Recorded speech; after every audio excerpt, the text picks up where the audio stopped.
The rainwater hits the sun and falls on a tent. Outside, a bunch of undead are gathered. Someone bangs on the door desperately, asking to be let in. He says he's Zhang Heng. Inside, people are hiding while he desperately begs to be saved. However, the door is being blocked by 3 guys, and one of them wonders what they are going to do. That's when a blonde girl shouts, telling them to let him in. She says Zhang Heng is a classmate, and they can't abandon him like that, so they should let him in now. However, one of the guys says that it's crazy because surely he must have already been bitten by the zombies. The blonde replies that it doesn't matter, she's the class representative, and she wasn't going to abandon her friends, so she would take responsibility for whatever happened. She points out that leaving him out there screaming for help is the same as killing a person. One of the guys grits his teeth. He turns to the guy next to him named Yi Bai and says he's going to open the door, and that Yi Bai should close it as soon as the person enters. Before Yi Bai can respond, the guy starts counting. Everyone was on edge. On the count of 3, he turned the doorknob. However, at that moment, Yi Bai was pushed by the guy who had already turned into a zombie. Everyone inside the room was shocked, and the protagonist shouted, warning that Yi Bai had already been infected.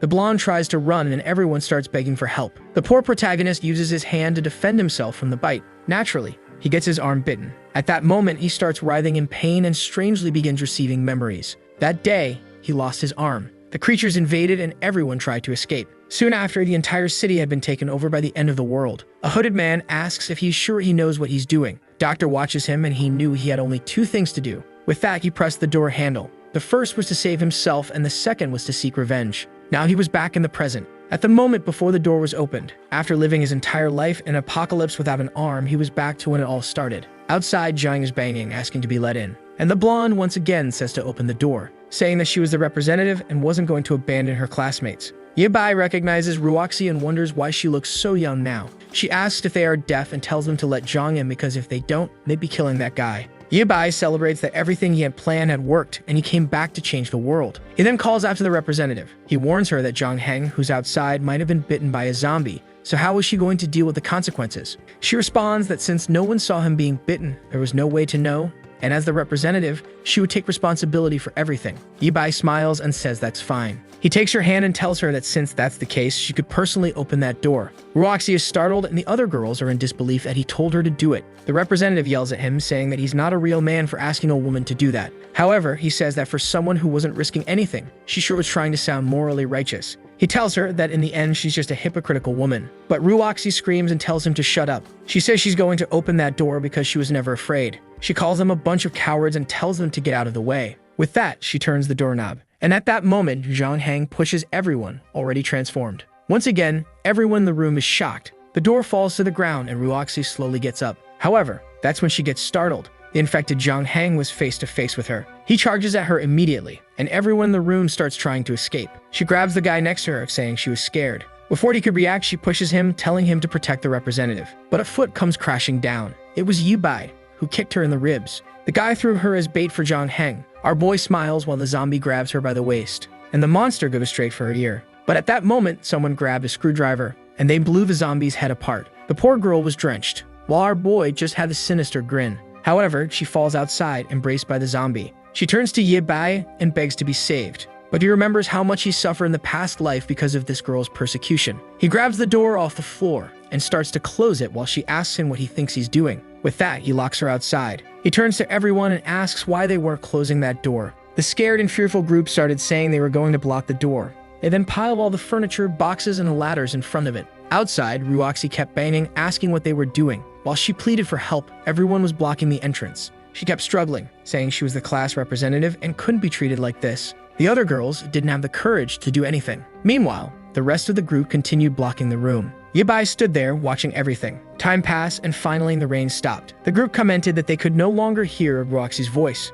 Now, everyone in the room was afraid of Yi Bai for kicking the representative. As far as they remembered, he had been an extremely kind boy. So why did he seem to have suddenly become a different person? Yi Bai looked back at that moment. The girls were all terrified and crying. The protagonist asked why it seemed like everyone was afraid of him. Hesitant, they answered that they weren't. The blonde boy thanked him, saying that if it hadn't been for him, he would have been killed by the representative. Everyone started siding with Yi Bai, saying that girl was filthy and only wanted to kill the guy to save herself. Yi Bai smiled. He said that since everyone was so brave, they should open the door because he wanted to take a look outside. The group was a bit scared, wondering why he wanted to go out. He then said he agreed that kicking her hadn't been a good idea and he wanted to see how she was doing now. His friends, however, insisted, saying it was crazy since there were zombies outside. But Yi Bai shouted, telling everyone to get out of the way. Scared, of course, the group started moving everything out of the way. They opened the door and slowly he stepped outside. He stepped onto the grass and said that apparently the representative in Jiang Hang had disappeared. The sun had risen and the zombies had vanished. At that moment, the group closed the door on him. From inside, they yelled that they shouldn't let that crazy murderer back in because he would kill everyone.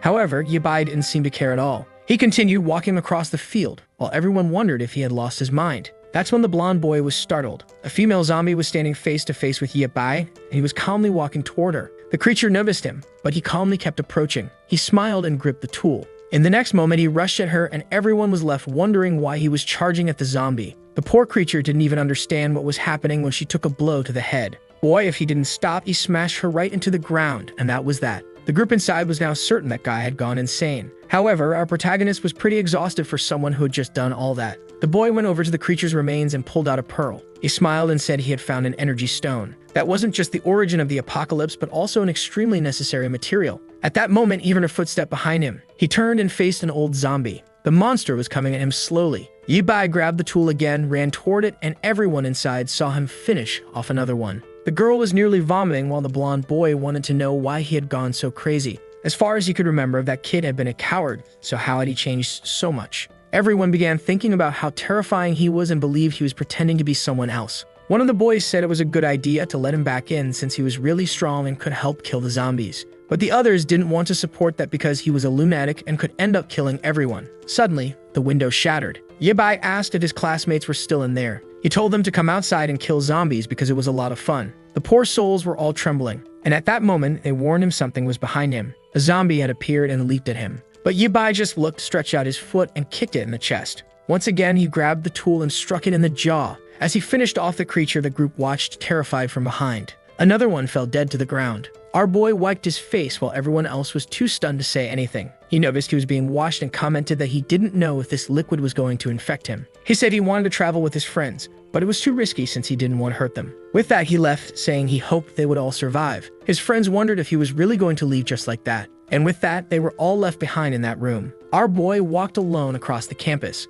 He climbed the stairs while thinking that this was the beginning of the apocalypse. On the first day, 50% of the population had been infected, and politics, the economy, and society had collapsed. The number of creatures kept increasing, along with humanity's fear and despair. Professor Zanhan named this period the Dark Era. In his past life, he had to tear off his own arm to survive that day. For 15 years, he endured hunger, despair, and torture, until he finally met a man known as the Mechanic, who was able to send him back to the past. Calmly, he walked through the streets. Some people watched him from hiding, wondering if he wasn't afraid of dying. Others suggested inviting him inside, but they said that if he was walking alone, he must be dangerous. Ye Bai ignored everything and walked near a park. The zombies were there standing still, seemingly ignoring him. But as soon as he turned his back, those bastards came after him. The blonde boy shouted that the kid was going to die, and the old man said it was crazy to go out looking for food in a world like this. However, Ye Bai just smiled, grabbed his tool again, and struck the first one in the head. One more swing and another zombie fell to the ground. A hard slam into the ground, and the guys watching wondered where all that courage came from. But someone else was watching him from behind a curtain. A girl muttered that sooner or later she would kill that bastard. Man, what's that about?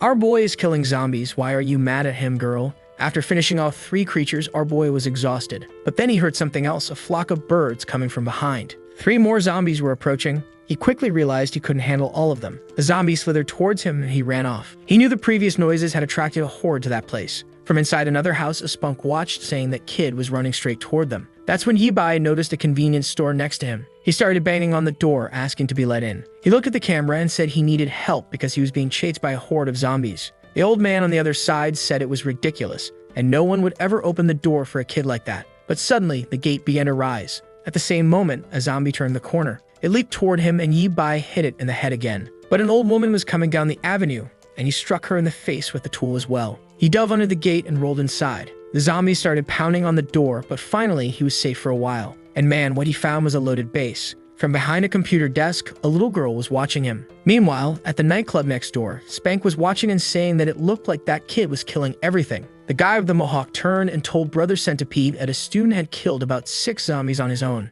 The least cliche guy in the apocalypse laughed. As always surrounded by women, he said it seemed like those zombies were weaker than he thought. If a student could manage it, it obviously wouldn't be hard for them. Back at the convenience store, Ye Bai smiled. He looked at the counter and told the person behind it to come out because he had already seen her. Besides, she should hand over the key so he could lock the door. But the person on the other side remained silent. He let out a sigh and started groaning, saying that his wound hurt a lot and he was about to die. Suddenly, the girl came out from behind the counter. She stepped in front of him and tossed him some medicine. But man, he's cruel. He grabbed her by the arm. For God's sake, don't turn this into a romance. She looks like someone's daughter. Yabai told her to hand over the control, assuring her he wouldn't do anything. She asked what control he was talking about, but she clearly had it in her hand. He reached for it and snatched it from her grip. Immediately, she ran off in a panic. She hid behind the counter and kept watching him. Man, he kicked one of the shelves, startling the girl. He said she was an idiot for believing him when he said he was injured. Some time passed, and it started raining. Our boy was lying on the bed, exhausted. The same little girl was tending to his amputated arm. Obviously, Yabai was in excruciating pain.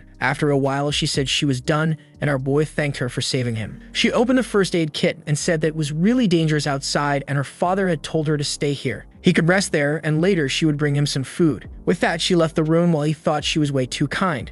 She was the only person out of all the doors he knocked on who let him in. If it weren't for her, he would have been eaten by those zombies outside. But after a while, he heard her asking what some guys were doing. That immediately woke Yabai up. Some people were standing in front of the store, and the so-called centipede thanked her for opening the door for his friends. Frightened, the little girl asked if they just wanted some food because they were hungry. He said that's exactly what they wanted, and now all the food in that place belonged to him. She told them her father would be back soon. But the guy said her father had already been used as bait for the zombies, and now that no one was there, they could start playing a game. Yabai stood in the corner listening as they took the girl's life. After stealing the food, they dumped her body on the floor, calling her an idiot. But now, back in the present, he knew this time he had to save her. First, he had to make sure she understood how cruel this apocalyptic world was, even if that meant she would see him as a bad person. She then knocked on the door, and it seemed like he was going to take the role seriously because he immediately shouted, asking why she was bothering him. She apologized, saying she had washed his clothes because they were too dirty. He got even angrier when he saw how kind she was. He told her to throw those clothes away and get out of there. A bit embarrassed, she said that was fine. He even told himself that with such a weak personality, it would be hard for her to survive in a world like this.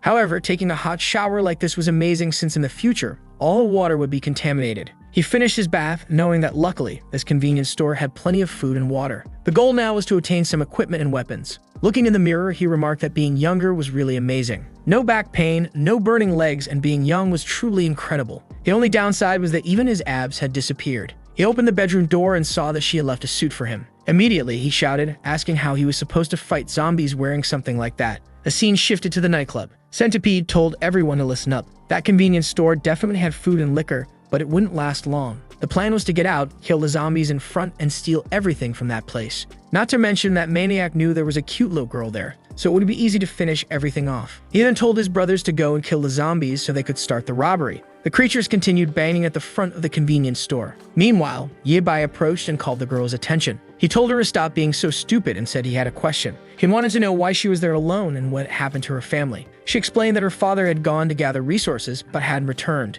At that moment, he slammed the table, asking if she was stupid for letting him in alone like that. What if he had wanted to do something bad to her? How would she defend herself? Frightened, the girl said that he had said he was hurt and covered in blood, so she was afraid of letting him die out there. But once again, he shouted, asking if she hadn't noticed that he was being chased by a bunch of creatures. With a personality like that, she would just be a burden, so it would be easier for him to kill her and save himself the trouble. However, since it would be boring to be alone from now on, she would have to obey him. He warned her that she'd have to do everything he said, or he would kill her on the spot. The group from the nightclub was heading toward the zombies. Or rather, the zombies were heading toward them. They went out with courage, but after seeing the first one get devoured, they all hesitated. They began questioning whether these creatures were different from the ones the student had killed. But Centipede told them to charge ahead or he would kill the whole group himself. However, one of them ran off, saying that dying to the zombies was scarier. Centipede then grabbed him by the hair, threw him toward the zombies, and said his wish had been granted. The fool asked how he could do such a thing. While he was being devoured, the rest of the group was finishing off the creatures. The problem was that Centipede soon realized there were too many,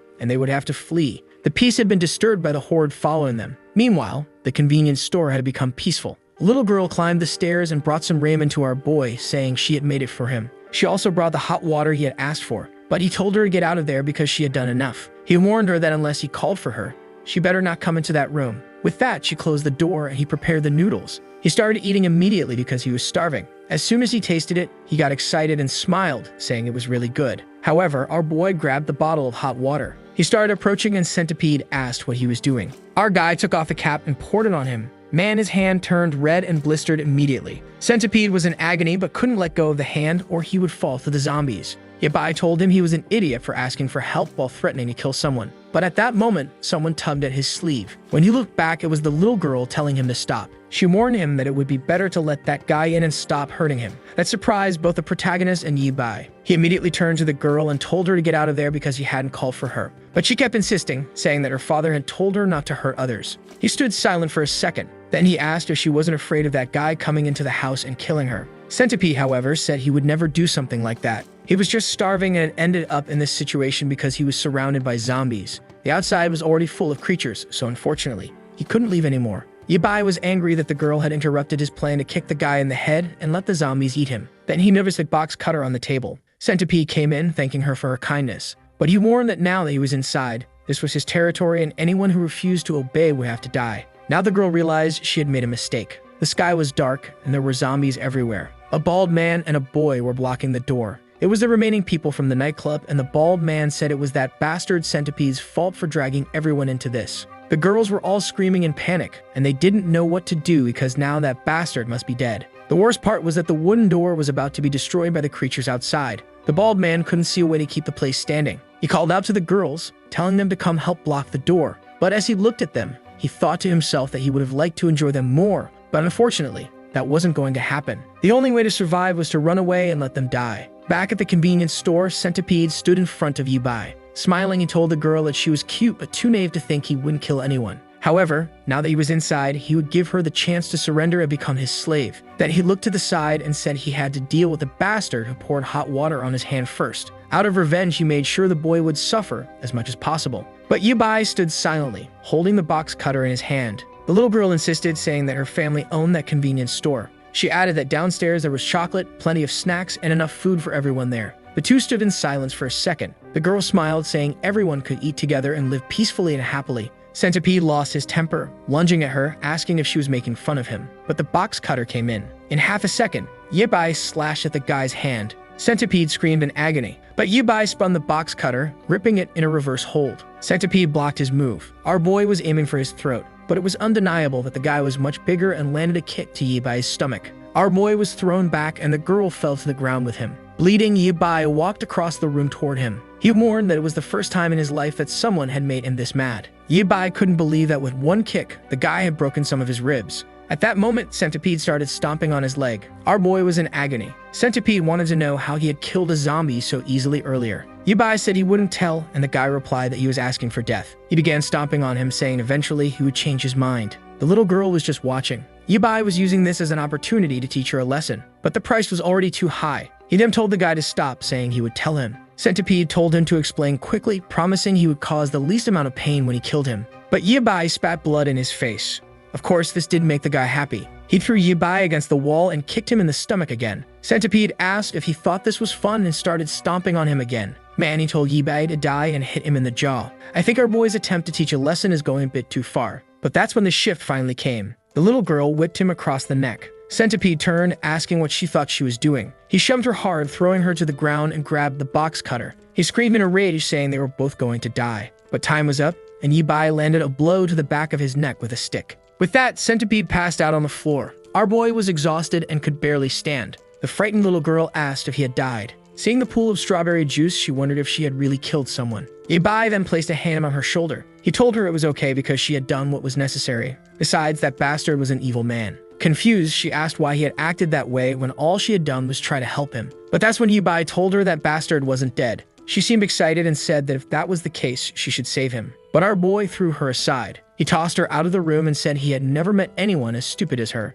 He slammed the door, muttering that this girl really made him mad. Not to mention that bastard had now dirtied his whole room. He grabbed Centipede by the leg and dragged his body toward the window. Then with a swift kick, he sent him flying to the zombies. Man, he fell to the ground like a piece of trash. And for the zombies, it was a feast and they all gathered. That's when the poor guy opened his eyes just in time to realize he had become a meal. Yi Bai muttered outside that Centipede was lucky he hadn't cut off his limbs first. That's when he heard another sound nearby. In the house directly in front of him, a guy was hanging, trying to escape the zombies. The kid was about to fall, trembling and shouting for them to leave him alone. Then someone called out to him. There was Yi Bai, asking if anyone else was still alive in that place. The guy said that unfortunately, he was the last one. They had held the door until one of the guys let go, and then the zombies came in and ate everyone. With a trembling voice, he begged Yi Bai to help him so he could stay in the convenience store. But our boy told him that wasn't going to happen, and if he didn't get out of there soon, he would end up like that guy on the ground. The boy looked down and saw a centipede being eaten. Disgusted, he turned, gathered his courage, and jumped to the next ledge.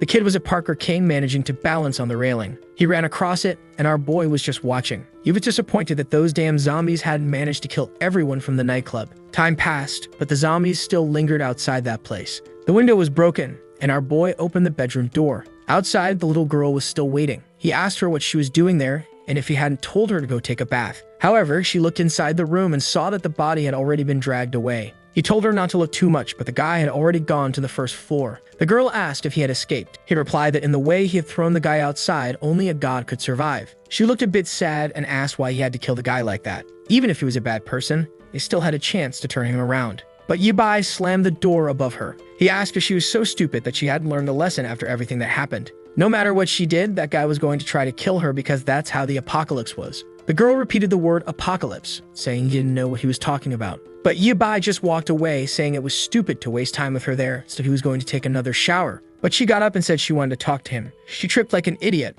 and seemed to faint. Luckily, Yibai managed to catch her. He ran to the room and put her on the bed, wondering if she had been bitten. He didn't see any wounds, so maybe it was just a fever. He remembered there should be some medicine in that room. Now it made sense why she seemed so weak from the moment he first met her. Finally, he found the box. But when he opened it, on top of the medicine was a pink notebook. He started flipping through it and realized it was a list of blood donors. Analyzing the girl's condition and what was written there, he started to understand. It seemed like the kind of medical notebook. He wondered what she had and kept flipping through it. Her name was Yo Yor, and she was 14 years old. On top of that, she had leukemia. He lifted her shirt and began to understand why she had so many band-aids on her body. Perhaps because she had received donations, she always wanted to help people too. But unfortunately, that kindness she wanted to show to the world no longer existed. That's when he reached into his pocket and saw that he still had the apocalypse essences. He didn't know how effective they would be for this particular illness. But night was falling. Outside, the area was still full of creatures. Fortunately, the night was calm, and after some time, the sun began to rise. The zombies were all standing still, but for some reason, the sun caught their attention. Sometime later, Yibai woke up. He had fallen asleep on the table and was freezing. But he soon noticed he was being watched. When he looked back, he saw Yo Yor standing behind the door. He found it strange that she was already up and asked if she was feeling better. She didn't answer for a second. Before she could say anything, he told her to go ahead and prepare some coffee. As she left, though, he told her to wait a second. He told her to gather some tools and food because they were going to head out to look for her father. Yo Yor seemed a bit confused and asked if they were really going to do that. Yibai replied that yes, they were, especially since she said her father had gone out to get supplies, so they couldn't leave him out there. This annoying girl only complained, saying her father told her to be a good girl, stay in the store, and not go out looking for him. The protagonist then asked how long her father had been gone. She lowered her head and said at least 3 days. He then asked how long it usually took. She replied that it was normally half a day. He then told her to use her brain and ask herself why he hadn't come back yet. But she yelled, saying that nothing had happened, because 3 days ago he shouted that he was already on his way back. However, our boy was cruel and asked if she had received any other messages in the past 3 days.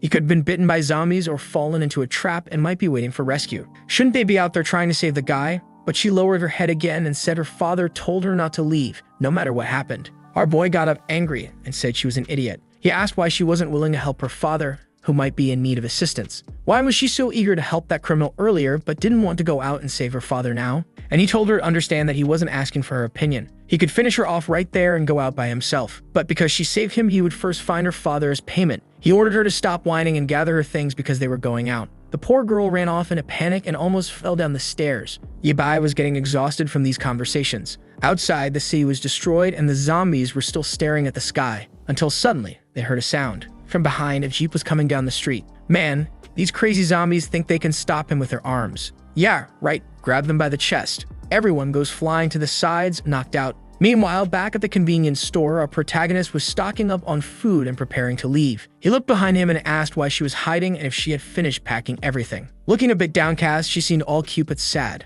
Our boy asked why she was wearing that kind of outfit, as they weren't going to a party. But he quickly changed the subject, asking where the instant noodles he had asked for were. She handed it over, and he started eating. While she looked around the store, he began planning what they were going to do once they opened the door. At the very least, he would have to kill a bunch of zombies and find a working car. Then he'd have to make sure she got into the car without doing anything stupid, which would be pretty difficult. He noticed she was eating some spicy sticks and asked for one. The girl was feeling sad from being scolded all the time. However, someone was approaching the store just as she was handing him the snack. They were standing there when in the next second, everything was thrown around. The place had turned into a mess and Yi Bai asked if it had been an earthquake, but a car had crashed halfway into the store. The protagonist was startled, wondering why something had invaded the store. The car was sitting there and suddenly the door opened. A man in military gear got out and started laughing. A bald, chubby guy said he was lucky to find a convenience store. He kicked a zombie and stomped on it, saying that a good zombie was a dead zombie. He headed toward the store, saying it was time to fill his belly. As soon as he walked in and saw a bunch of snacks, his eyes lit up. He immediately crouched down, licking his lips, saying he had found his favorites.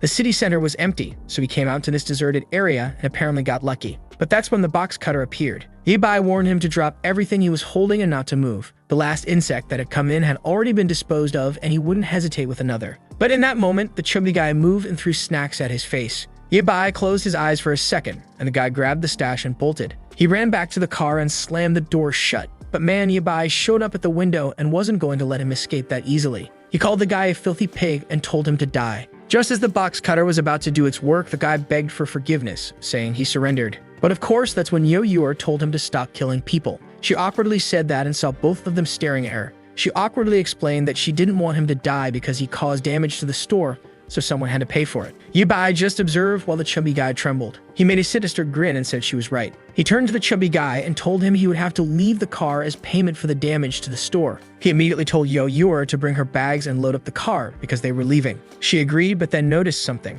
The chubby guy apologized, saying he only destroyed the door because he was starving and didn't know they were inside. Then Yo Yor stepped outside with her bags and was startled. There was a horde of zombies approaching because of the crash. The chubby guy was scared, wondering why there were so many, especially since he had just killed a bunch. Yo Yor quickly jumped into the car. He closed the door and the chubby guy told them to buckle up. He immediately floored it because several zombies had lashed onto the car. He gripped the seat as the truck ran over everything, and the chubby guy hit the gas hard. Man, he was tearing through the city, but the bastard seemed to be enjoying it. He was even drifting like he thought he was in Fast and Furious. Yi Bai told him to drive properly or he was going to get a nice slash to the neck. The chubby guy tried to explain that they needed to kill the zombies first or they wouldn't be able to get through. But that's when our boy asked Yo Yor what address her father had gone to for supplies. She said that in his last call, he was heading to the Fudong supermarket. The chubby guy said that place was crazy since it was always packed and must be crawling with zombies. But Yi Bai told him to stop whining and just drive or he'd be the one to die there. They seemed to escape the horde and the chubby guy said if things got boring,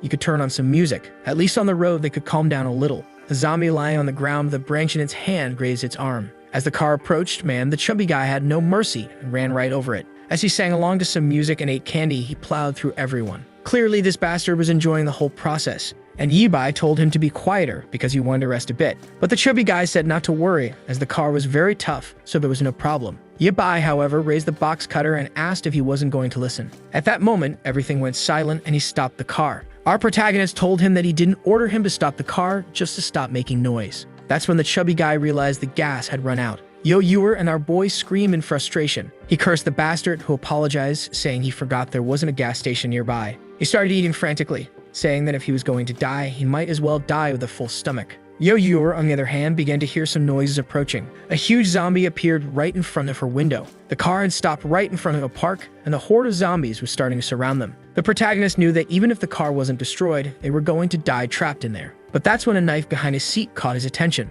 The zombies were banging on the window. Suddenly, someone kicked the door, sending it flying off. Yi Bai calmly stepped out, and the zombie came toward him. He pulled out the machete and slashed through another one. Inside, Yo Yor was terrified, watching everything. Bar Boy was celebrating, saying the blade was sharp. Another zombie approached, and he remarked that for amateurs like these, this kind of weapon was more than enough. He landed another strike, and two more approached. He glanced to the side, kicked one in the chest, and finished off the other. The chubby guy inside the car was stunned, watching everything. Another large zombie fell to the ground. He couldn't believe that this student was so strong. Even Yo Yor was impressed. Yi Bai banged the handle of the knife on the car and told the chubby guy to get out. The chubby guy was terrified, but our boy warned him that if he stayed inside, he'd die sooner or later anyway. There were other cars outside, so maybe they'd be lucky enough to find some gasoline in one of them. While he dealt with the zombies, the chubby guy was supposed to start collecting some gas. He reminded him that he had been singing the whole trip, so he better know how to handle a vehicle. Yi Bai told Yo Yor to stay in the car and not leave as it was too dangerous.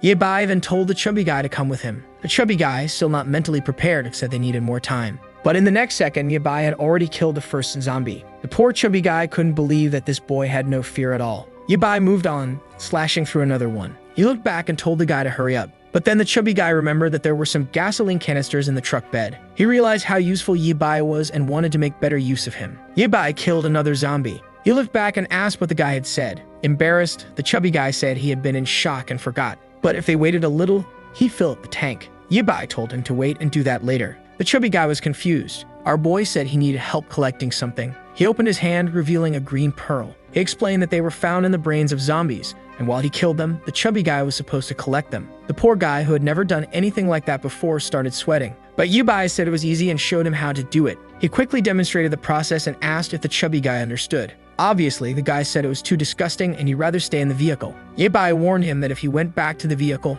he'd end up as ground meat. The chubby guy then asked how he was supposed to do it without a knife. Our boy told him to use his hands, saying he was going in, and if the guy didn't help, he'd be killed too. With that, Yi Bai took a step forward and finished off another zombie. The chubby guy, disgusted, approached the first zombie. He ran back to the jeep, grabbed a tool, and prayed for protection. The protagonist said they didn't have time to waste and told him to start collecting right away. But the chubby guy, hesitant, wondered if the zombie was still alive. He struck it and went to collect the pearl, impressed that it was actually easier than he thought. There really was a little crystal inside. He never imagined that the human head produced something like that. He then asked Yi Bai if those were worth a lot, but Yi Bai told him to shut up. The chubby guy began to think that maybe this was why humans had turned into zombies and wondered if he should keep a few. Meanwhile, Yi Bai was finishing off another batch. After a while, he said that was enough, and they wouldn't bother with the ones farther away. He thought to himself that getting used to this body without training was quite difficult. He turned and asked the chubby guy how many he had collected. The chubby guy was proud, saying he had gotten several. He said it was fun, and Yi Bai told him to clean them and store them.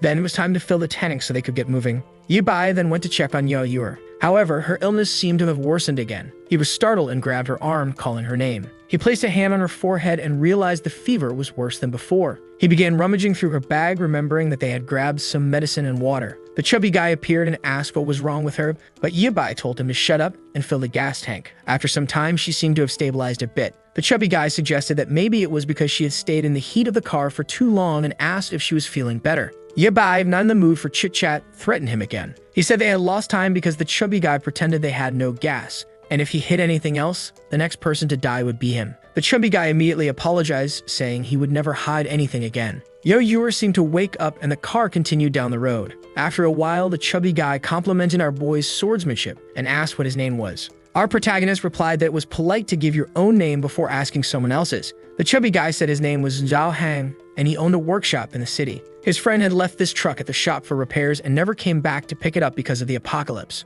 Then our boy said his name was Yi Bai. But suddenly, Zhao Hang slammed on the brakes, and our boy had to hold on as he drifted on the road. The protagonist immediately threatened him, asking why he did that. Zhao Hang explained that the entire road ahead was blocked by burning vehicles. The problem was that Yo Yuer was still trembling. At least now she had stood up. When she looked out the window, Yi Bai said it didn't seem like they would be able to get to the side where her father was. Yo Yuer just watched silently, with nothing much to say. The chubby guy mentioned that there was another route, but it would take much longer, and he asked if they were still going to do it. Yi Bai replied yes, but first, they would need new weapons and equipment. He asked Zhao Hang if he knew where they could find an electrician or a weapons store. Zhao Hang thought for a second and said he knew. He told them to relax, he would take them there now. He had a friend from his hometown who was a very experienced blacksmith. This talk about a blacksmith caught Yi Bai's attention. Zhao Hang said there was a good chance the guy was still alive, and even if he wasn't, there would likely be plenty of items at his house. The mashi he was holding had been made personally by this guy. Yi Bai thought it would be perfect to have lots of resources to craft a decent weapon.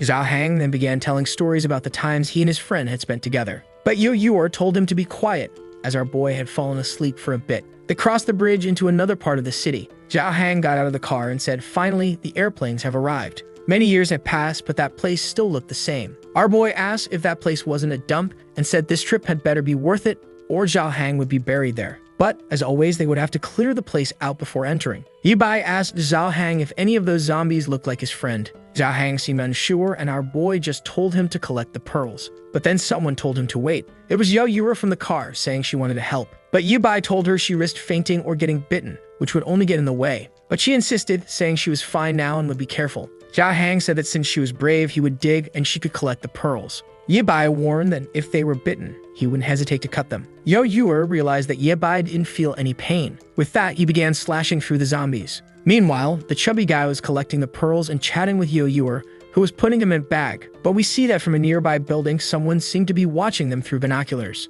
A man smoking a cigarette was watching everything, and he seemed angry. At that moment, another guy entered the room calling for Brother Lu. Man, Brother Lu seemed to have PTSD, and there's no way he already finished off another guy. He said he wouldn't repeat himself again about knocking before entering. Another guy outside was trembling. Lu asked the rookie what they had come to tell him. Trembling, the guy said they had seen some people invading the blacksmith's shop next door. Lu said he had already seen that a long time ago, so why were they bothering him with it now? The guy explained that one of the 3 people who had arrived was killing all the zombies alone and seemed very strong. Lu just kept thinking. He then turned to his servant, who was obviously there, right guys? She brought him some instant noodles. He tossed the pack to the boy, telling him to eat it and give him the rest of the details later. The boy shouted his thanks, saying Brother Lu was amazing. With that, Lu stroked the poor girl who clearly wasn't happy to be there. She was so hungry that she fell to her knees, poor thing. Lu told the rookie to get the chubby guy out of there, and to gather everyone and deal with the people downstairs. Whoever finished them off would get a reward. Back with Yi Bai and the group, they had finished killing everything and just needed to collect one more pearl. He told the chubby guy to check around the house while he took a look inside. He kicked open the door and found a fully equipped blacksmith's shop. As he slowly walked inside, he examined each item. He saw the anvil, and the most interesting part was that the forge was still lit, so someone must have been there recently. The chubby guy then mentioned that the house didn't seem to have any holes, but he didn't know where the blacksmith had gone. Our boy told him to bring some pearls and materials from the cars. He also told him to sharpen his blade. The chubby guy wanted to know why he didn't just take the many weapons hanging on the wall, as they were already finished. But Yi Bai explained that in a week, those kinds of weapons would be useless. Zhao Hang immediately understood that the rascal was planning to forge a new weapon. Yi Bai told him to hurry up and bring the damn pearls. Zhao Hang grumbled, saying his companion was too hot-headed. Yao Yura then asked what she should do. With the forge lit and the pistons pumping, the first skill of a mechanic was obviously construction. He placed the steel tube into the fire and started hammering away. Zhao Hang just stood behind, watching everything. Impressed that someone so young knew about blacksmithing, our boy told Zhao Hang to pour all the pearls into the cup. The chubby guy obeyed, and Yi Bai placed them into the fire, where they began to melt.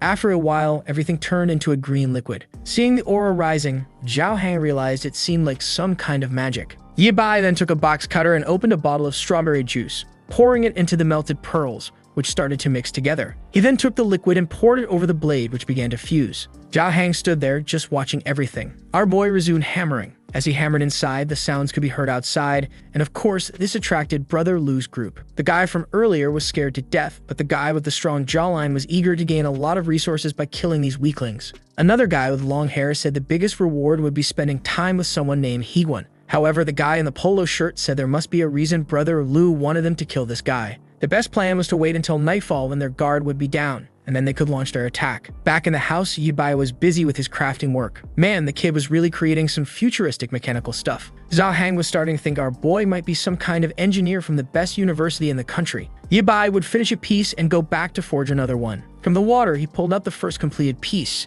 The chubby guy looked at it and said the electric pattern was really cool. Yi Bai just smiled and said that all the materials were ready. Now it was time to show the true power of a mechanic. Meanwhile, Yao Yura set the noodles on the table and began preparing to eat, happy to be with Yi Bai because at least she felt safe. Suddenly, someone covered her mouth. It was the perverted long-haired guy who said he was taking her to another place. But Yi Bai seemed to hear something. Just before that, inside the house, he had been sharpening the blade. He fitted it into a mechanical device and placed it on the table. Zhao Hang, curious, said he had only ever seen one of those in movies. Yi Bai grabbed 2 cables and said it was time to activate. He electrified the weapon, and it lit up with a green glow. The engine in the place was already failing, and the chubby guy was impressed. Our boy announced that the second order sword was ready. Zhao Hang wanted one too. But then they heard Yao Yura's voice from outside. The next second, they were running to see what was happening. They came face to face with Brother Lu's gang. Yi Bai saw Yao Yura unconscious in the guy's arms, and his expression turned dark. The bald guy at the front told him to drop the weapon, or the girl would die. But Yi Bai just raised his arm, slashed the ground, and a shockwave cut the guy in 2.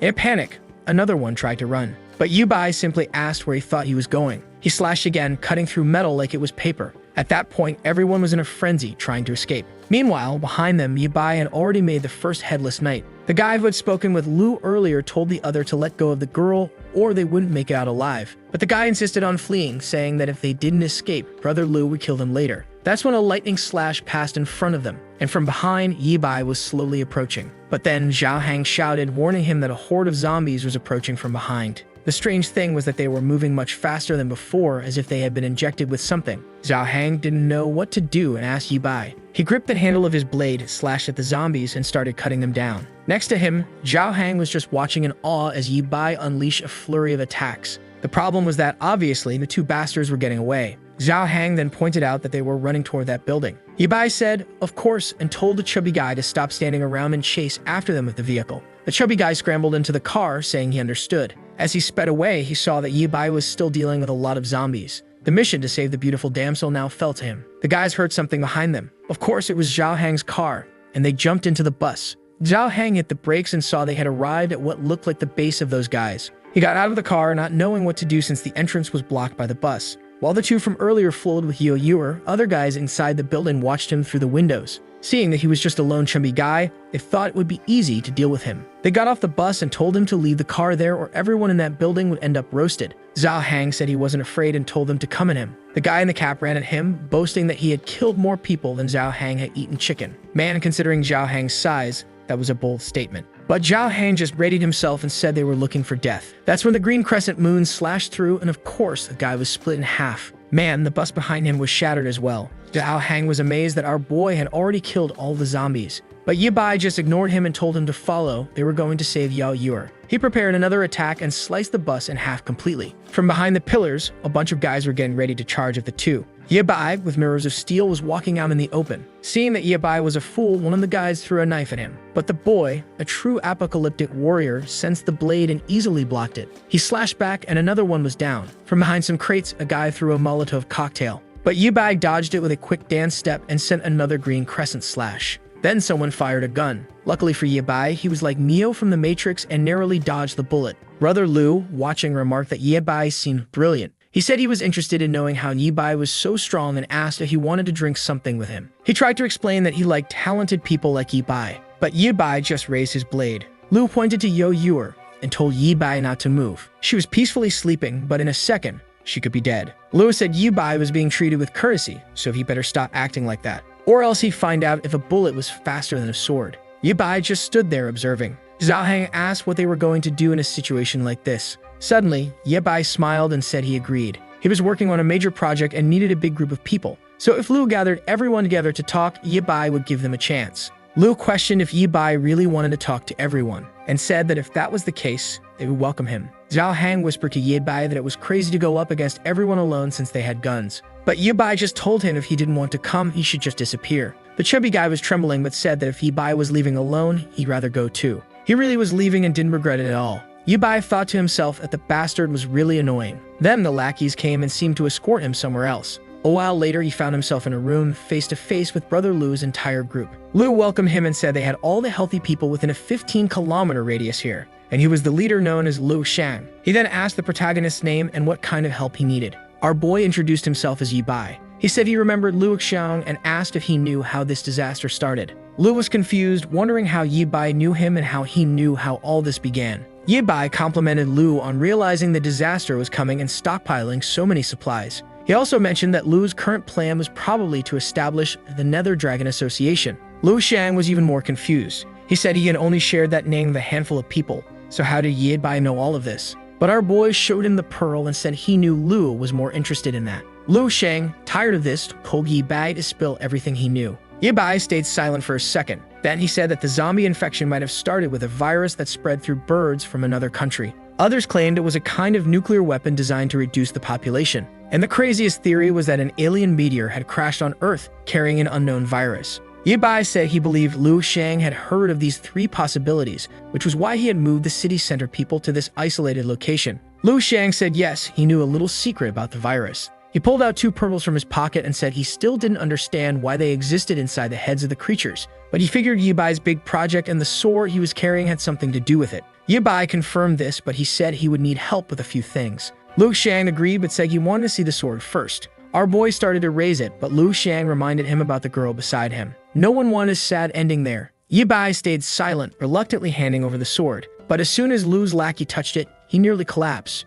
He took it to Brother Lu, saying it was impossible to use something that heavy. Lu didn't believe it and tried to lift it himself, but when he realized he couldn't even pick it up, he admitted the day was full of surprises. He then told Yi Bai to start his show and explain what he wanted. Our boy explained that in this apocalypse, as soon as someone started getting infected, a pearl began to form in their brain. At first it was a dark pearl, but the longer it stayed inside the zombie's head, the more energy it accumulated. The energy inside the pearls could adapt well to the human body and could also be used to make powerful weapons. Lu was intrigued by the idea that the pearls could adapt to the body. He asked if it was possible to consume them to keep getting stronger. Ye Bai said it was possible, and most people ended up becoming zombies. Lu wanted to know what happened to those who didn't become zombies. Ye Bai just told everyone to watch. He would show them once. The first step was activation. He connected the two power cables, creating a green energy. It spread throughout the room, and the generators caught fire. With that, a blackout occurred. Lu immediately asked what was going on. But in the same moment, Ye Bai grabbed the sword. He lunged toward Lu and slashed at him, but the blade missed its mark.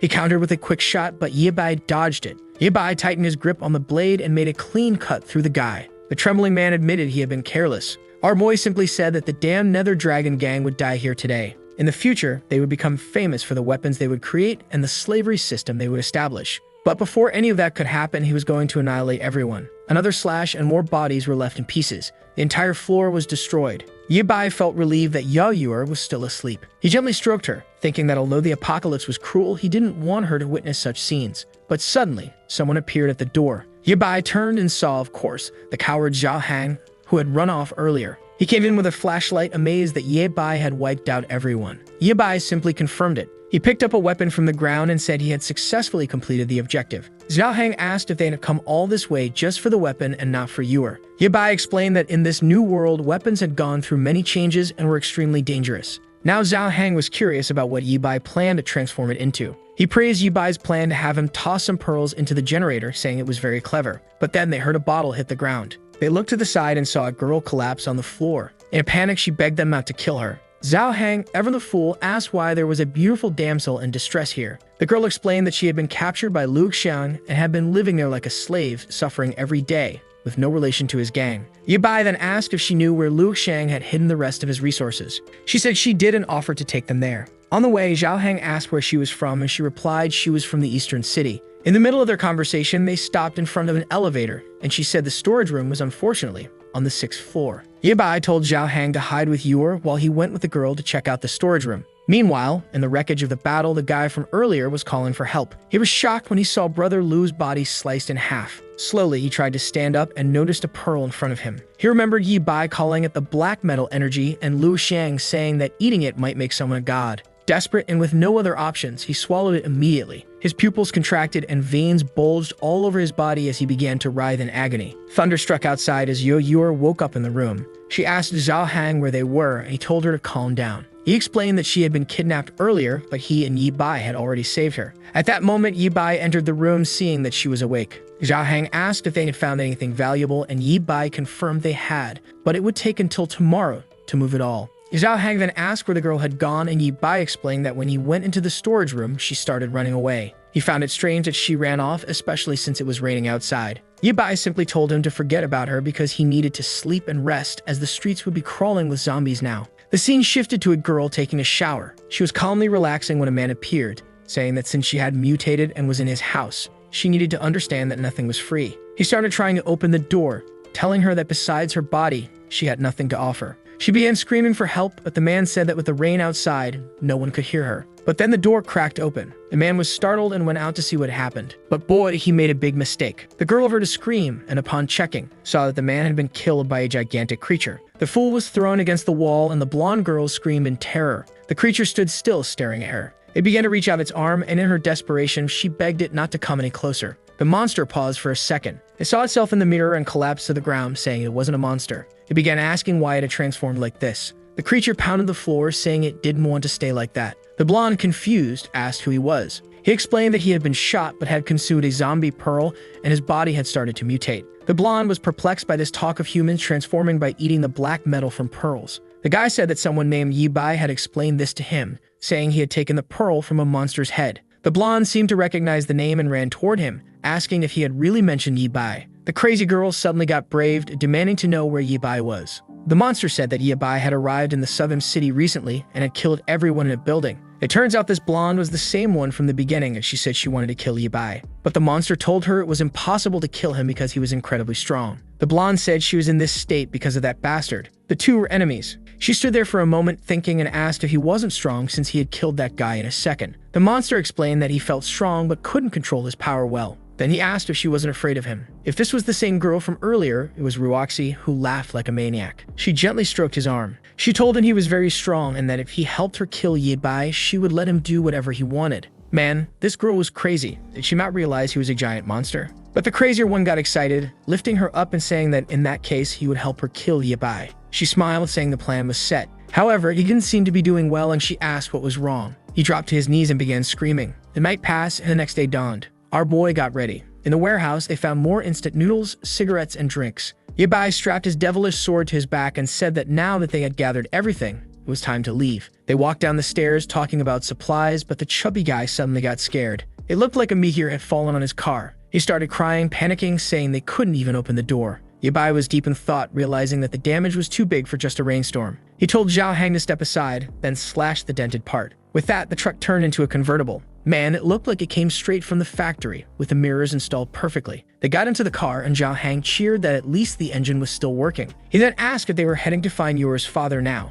Ye Bai simply said yes, and they hit the road. The chubby guy was excited, saying that driving a convertible was amazing. But then they attracted the attention of some zombies. Looking to the side, they saw a girl and a group of students running from a horde. Those were Ye Bai's former classmates, and he was surprised they were still alive. The group was running desperately, begging for help. The zombies were closing in, and of course, one clumsy girl tripped and fell. The creatures were about to reach her when a green crescent slash cut through everything. The students were shocked. They were even more startled when they saw Ye Bai approaching. He smiled, saying he had found his classmates again. They started thanking him, saying they thought they were going to die. The blonde guy remarked on how powerful Ye Bai had become and asked where he had found such strength. Ye Bai ignored the question and asked where they were heading now. The blonde explained that after they fled the school, they heard about setting up a camp on an island, but many had been eaten by zombies along the way. One of them saw the car and immediately asked for a ride. Another came up saying she was starving and asking if he had anything to share. Yo Yuer was just watching, seeing how messed up the students were. Zhao Hang commented that they were probably eyeing his car. At that moment, Ye Bai told everyone to shut up. He warned them that the car didn't have much gas left, so there was no way they could take them far, and besides, they'd have to do him a favor before asking for one. The ex-classmates, excited, said they'd do whatever he asked.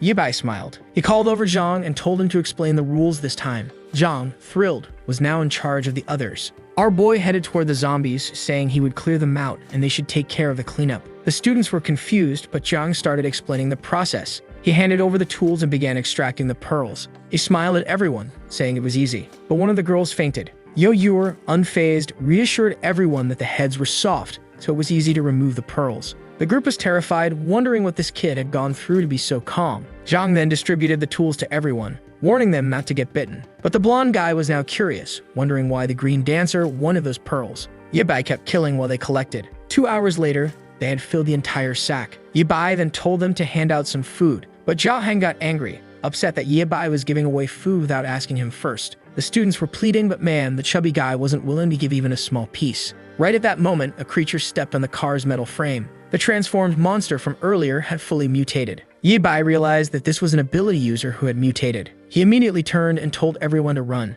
But man, he almost got slashed in the arm. He dodged back and unleashed another green crescent. But the monster was a smart human too and managed to dodge. Then, out of nowhere, someone started clapping. That damn low-cut queen had finally found our boy. Ye Bai was furious when he saw Ruoxi. The students were confused, wondering why their class representative was there. Ruoxi said she had survived in every way possible, just so she could one day watch Ye Bai die. She immediately ordered the creature to kill him. Ye Bai couldn't understand why the creature was siding with the low-cut queen. The monster came at him, leaving him no choice but to fight. Yo Yuer called out to him and suddenly, a fireball hit between the two. On the roof was another creature, a flaming, long-haired zombie. And suddenly, the scene shifted to a ship in the middle of the sea. A guy was smoking a cigar, saying it was peaceful there because zombies couldn't fly. They were planning to live there peacefully, gradually collecting resources from other boats. Or not really, because one of the boats just exploded. The fools were terrified, and here came the flame-haired zombie. The two screamed, but it was too late. They were already gone. Back to the present, the creature was standing on top of the building in front of them.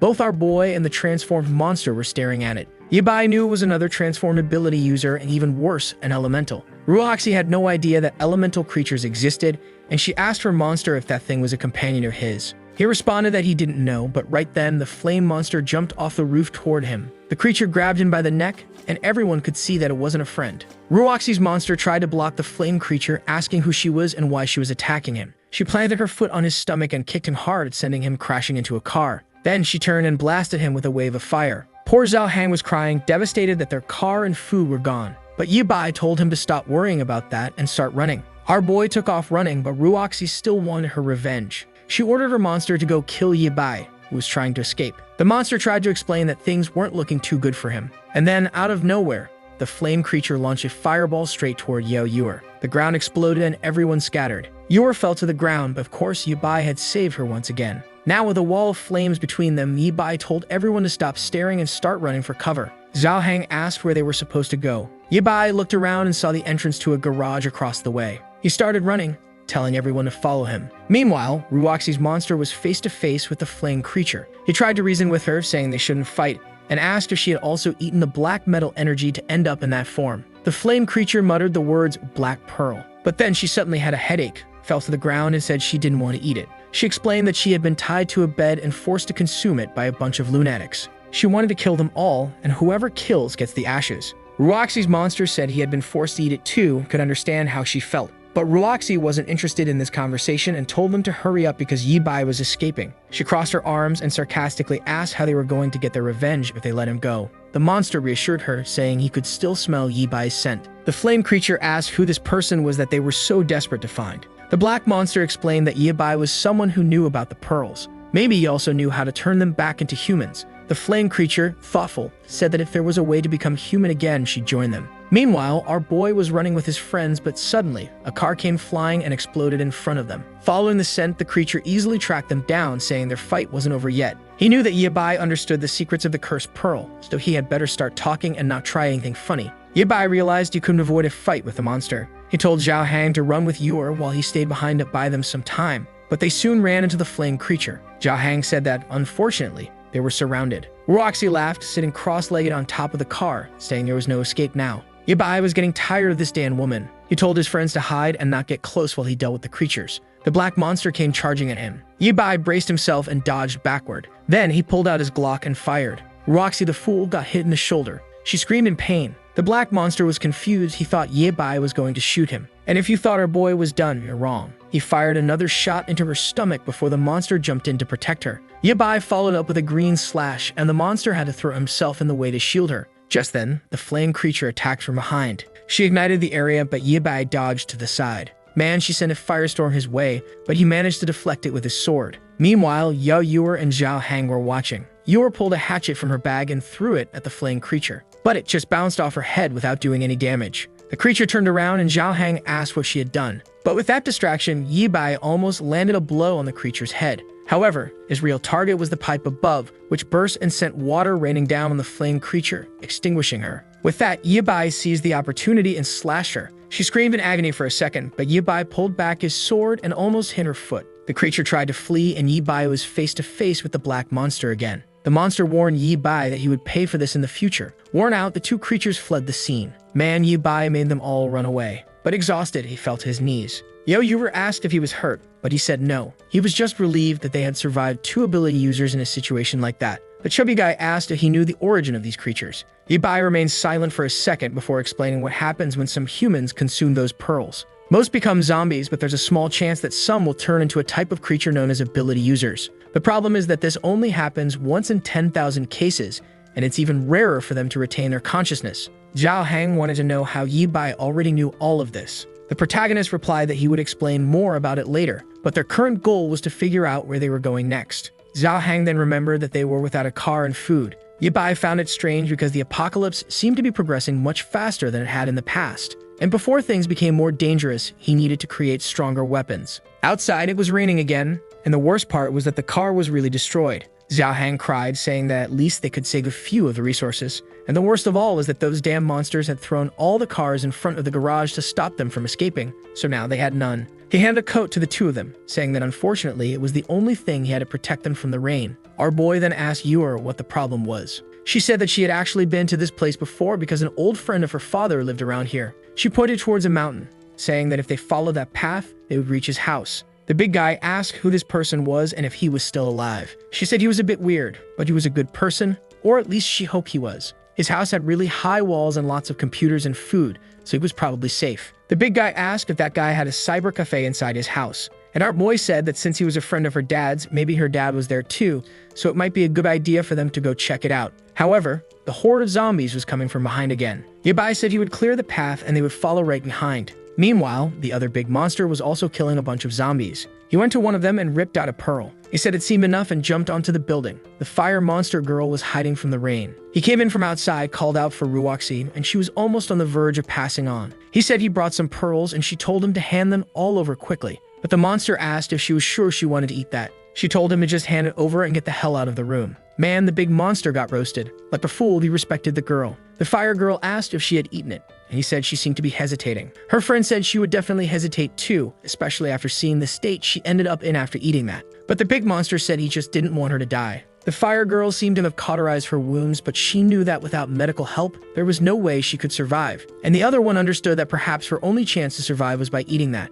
The fire girl said it would be a good thing since she could mutate like them, and then they have one more person to help. They would kill whoever they wanted and take revenge on everyone. But the big monster said there might be strong people like Yi Bai in this world. Besides, her arm wasn't growing back. The monster girl said it was strange the guy's weapons seemed to be able to block even her flame. And the big dark-skinned monster said the best thing would be to kidnap that guy and force him to reveal all the truths about the pearls. At that moment, she introduced herself as Zhu Bo. And the big dark-skinned monster introduced himself as Wang Sheng. Back with our friends, another creature was being taken down. Even in the rain, it didn't stop for a moment. However, our boy seemed to be getting tired. Zhao Hang quickly noticed this and said they needed to find a place to rest. He told him not to worry about him and asked Yuer where they were. She pointed to a bridge and said that after crossing it, they would go up the mountain. The problem was that the tunnel was filled with water and seemed really deep. Our boy saw that everything appeared to be clogged. However, he quickly noticed a piece of wood and told Yuer to get on it, and they would push her along. The three of them then started moving through the tunnel. However, Zhao Hang was terrified, asking if it was possible for there to be zombies underwater. Yabai didn't answer and Yuer called out to him. The poor guy was just trying to stay awake, but suddenly he passed out, taking her little raft with him. The poor guy plunged straight into the clean water. Back with the monsters, they were realizing that the rain wasn't stopping. Wang Sheng decided to return to the room and talk to Ruoxi. However, that's when he saw her exuding a purple energy. He asked what had happened, and she started screaming, hitting him in the chest. Zhao Bu came in and asked why they were yelling. Man, a black aura exploded throughout the entire house. And now, we're in the past life of our dear Yi Bai. He was pulled out of the water and Ruoxi asked where his mechanical group had hidden. She was angry that he wouldn't answer and told her to go to hell. She then said he was arrogant and that he would pay the price for it. With that, he was forced back into the water. Sometime later, he woke up back in the present in a little room. There, Yuer was sleeping on his leg and woke up still a bit groggy. She was excited that he had finally woken up. However, he wanted to know where he was. At that moment, the big guy came in, taunting him, saying he had finally woken up. Yabai seemed upset that the big guy was still with them. He said that obviously it was him who had brought him to this place. Our boy asked how they brought him up the slope in such heavy rain. At that point, a gray-haired man entered the room and said he wanted to know that too. How could a boy, a big guy, and a child survive in streets full of zombies? Then Yuer got excited and called him Grandpa Zhang. He explained that Jia Reng had pulled our boy out of the water but didn't know what to do. Luckily, he had been watching everything on camera and approached with a car to save everyone. Yi Bai asked if he saw everything, and the old man said he saw him slicing through the zombies like they were cucumbers. That weapon of his was incredible, and he wanted to know where he had gotten it. Our boy stood up and said he couldn't say where and demanded it be returned immediately. The poor guy threatened the old man but collapsed to his knees from exhaustion. The old man then said that it seemed using that sword really drained anyone's energy. He apologized for not introducing himself. He said his name was Zhang and he could be called Professor Zhang. This was his lab where he conducted research on the zombie virus.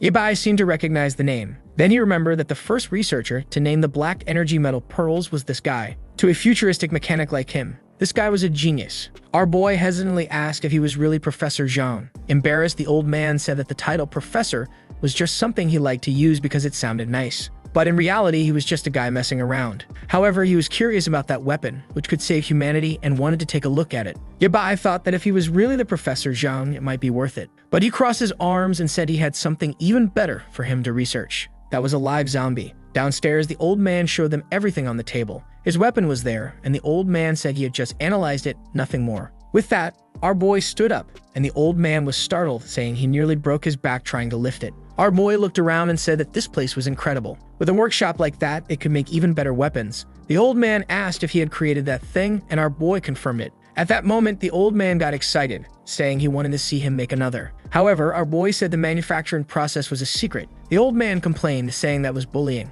Our boy just said that if he gave them some good food for a few days, he'd think about it. And on the old man's monitor, he had already seen information about the two of them a long time ago. Man, there isn't a single day of rest in this apocalyptic world. I even feel sorry for these zombies who are stuck with wet feet all the time. From inside the base, Yor was watching the cameras. Jen came in with a coffee, saying he was glad she was there. She said she was trying to do everything she could to help, and Zhang congratulated her for keeping an eye out for more survivors. However, he warned that unfortunately there was still no news of her father. She said that her father and Professor Zhang were good people, so she was sure he was okay. The old man then approached and asked if those two who came with her were really good people. That student didn't seem normal, knowing so much about this kind of technology at such a young age. Not to mention, he had a look in his eyes that he had seen in killers before. And the big guy seemed normal, but he believed he was hiding some secrets. At that moment, the big guy appeared and told the old man to stop bad-mouthing him to others. In his view, the old man was the weird one for living alone in such a huge place. With a helicopter landing pad on top, a bunch of cars, gasoline for several years, and lots of solar panels.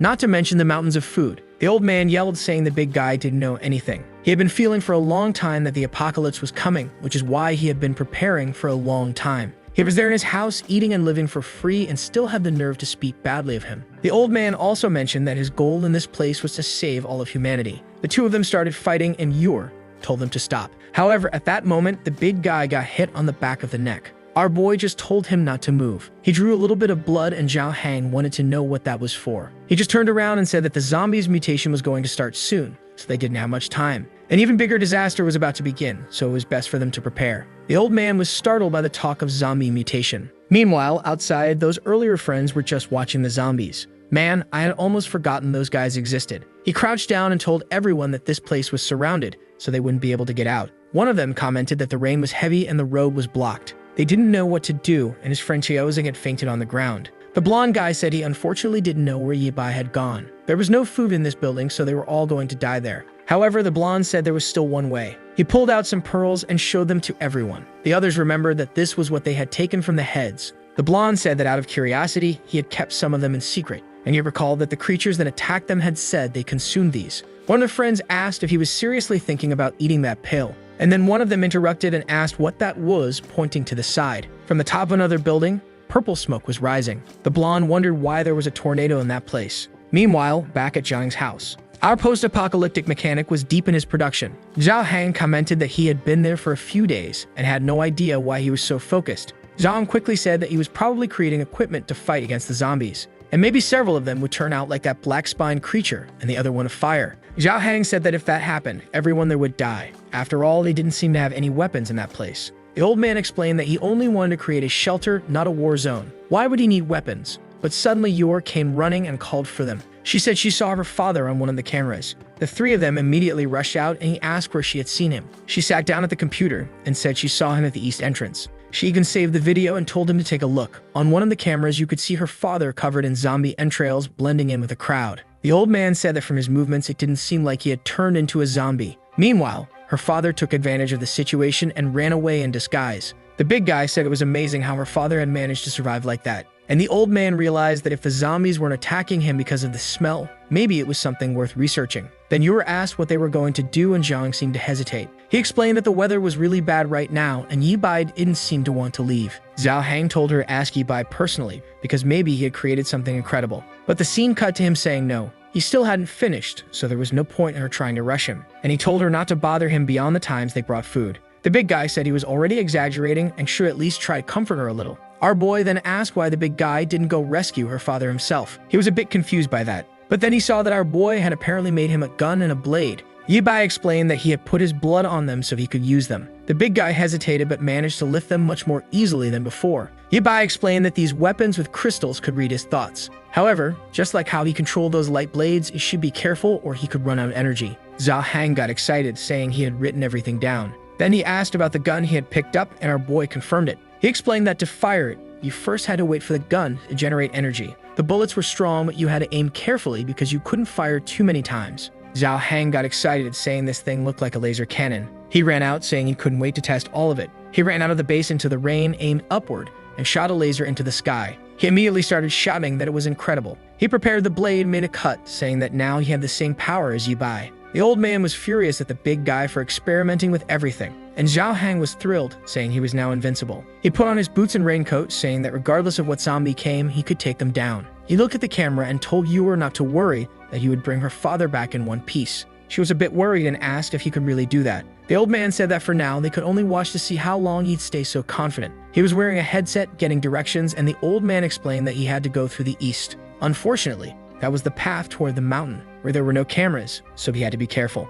Zhao Hang told the old man to shut up, saying he could handle it. He follows the path and soon gets excited when he sees a bunch of zombies coming his way. The creatures advance and he smiles, saying it's time to test his friend's gift. He unleashes the famous green crescent slash, cutting everyone in half. He starts shouting that he's too strong now and afraid of no one. However, that's when he notices something on the side. Another person had seen that strange purple tornado. He finishes off a few more zombies and asks if the people in the room had seen it too. The rain seemed to be getting even worse and a purple tornado was forming on the eastern side. The old man said the camera couldn't see it, but the detectors were showing wind speeds close to level 6. It was very dangerous to stay outside, so he should return to the house quickly. Zhao Hang apologized to Yue and said that unfortunately, he couldn't win against the power of the gods. An old man Zhang told Yue to stay calm, assuring her that her father would definitely find a place to protect himself. Zhao Hang then approached the gate. Suddenly, the alarm started blaring and the old man got scared, going to see what had happened. He then told everyone to calm down, saying he had only brought a zombie because it seemed Yi Bai had asked him to bring one. Excited to see the zombie was alive, he said to wait a moment and ran off, saying he'd be back in a second. The old man, just as excited,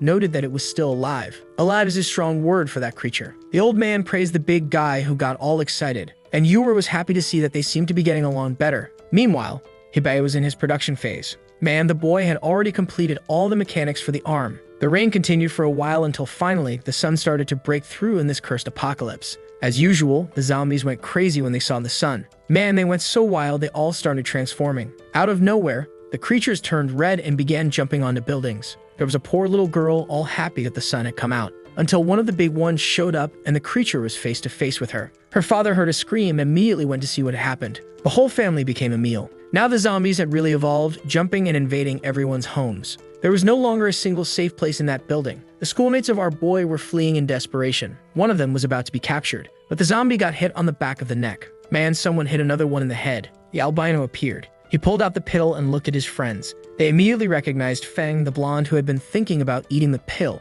The scene then shifted to the street, where a bunch of zombies were running. They were all lined up, and atop a building was dear Roxy with her 2 zombies by her side. Jiaobo remarked that it was amazing how they were moving so orderly. Roxy laughed. She said she had been suffering for many days and wanted to know if they had found Yi Bai's location. Wang Sheng said he was in a house on the mountain that looked like a research lab and it would be easy to get in and kill him. Roxy, however, said that wouldn't be any fun. She wanted to make sure he knew exactly who was behind his death, and before that, she wanted him to feel the despair closing in. Back at the house, Zhao Hang and Yue were about to leave, but then they heard an alarm and Zhao Hang asked what that sound was. The old man immediately told them not to go out because something very big was coming, and strangely, a bunch of zombies was gathering in the city. The weirdest part was that they seemed to be coming straight for them. Zhao Hang, scared, asked how many there were. The old man said there were at least 1,000. The big guy was confused and asked if they were the last humans alive in this place. The old man replied that he had no idea, but it would be best to inform Yi Bai about it. The big guy ran off and banged on the door, calling out to our boy, saying that over 1,000 zombies were coming.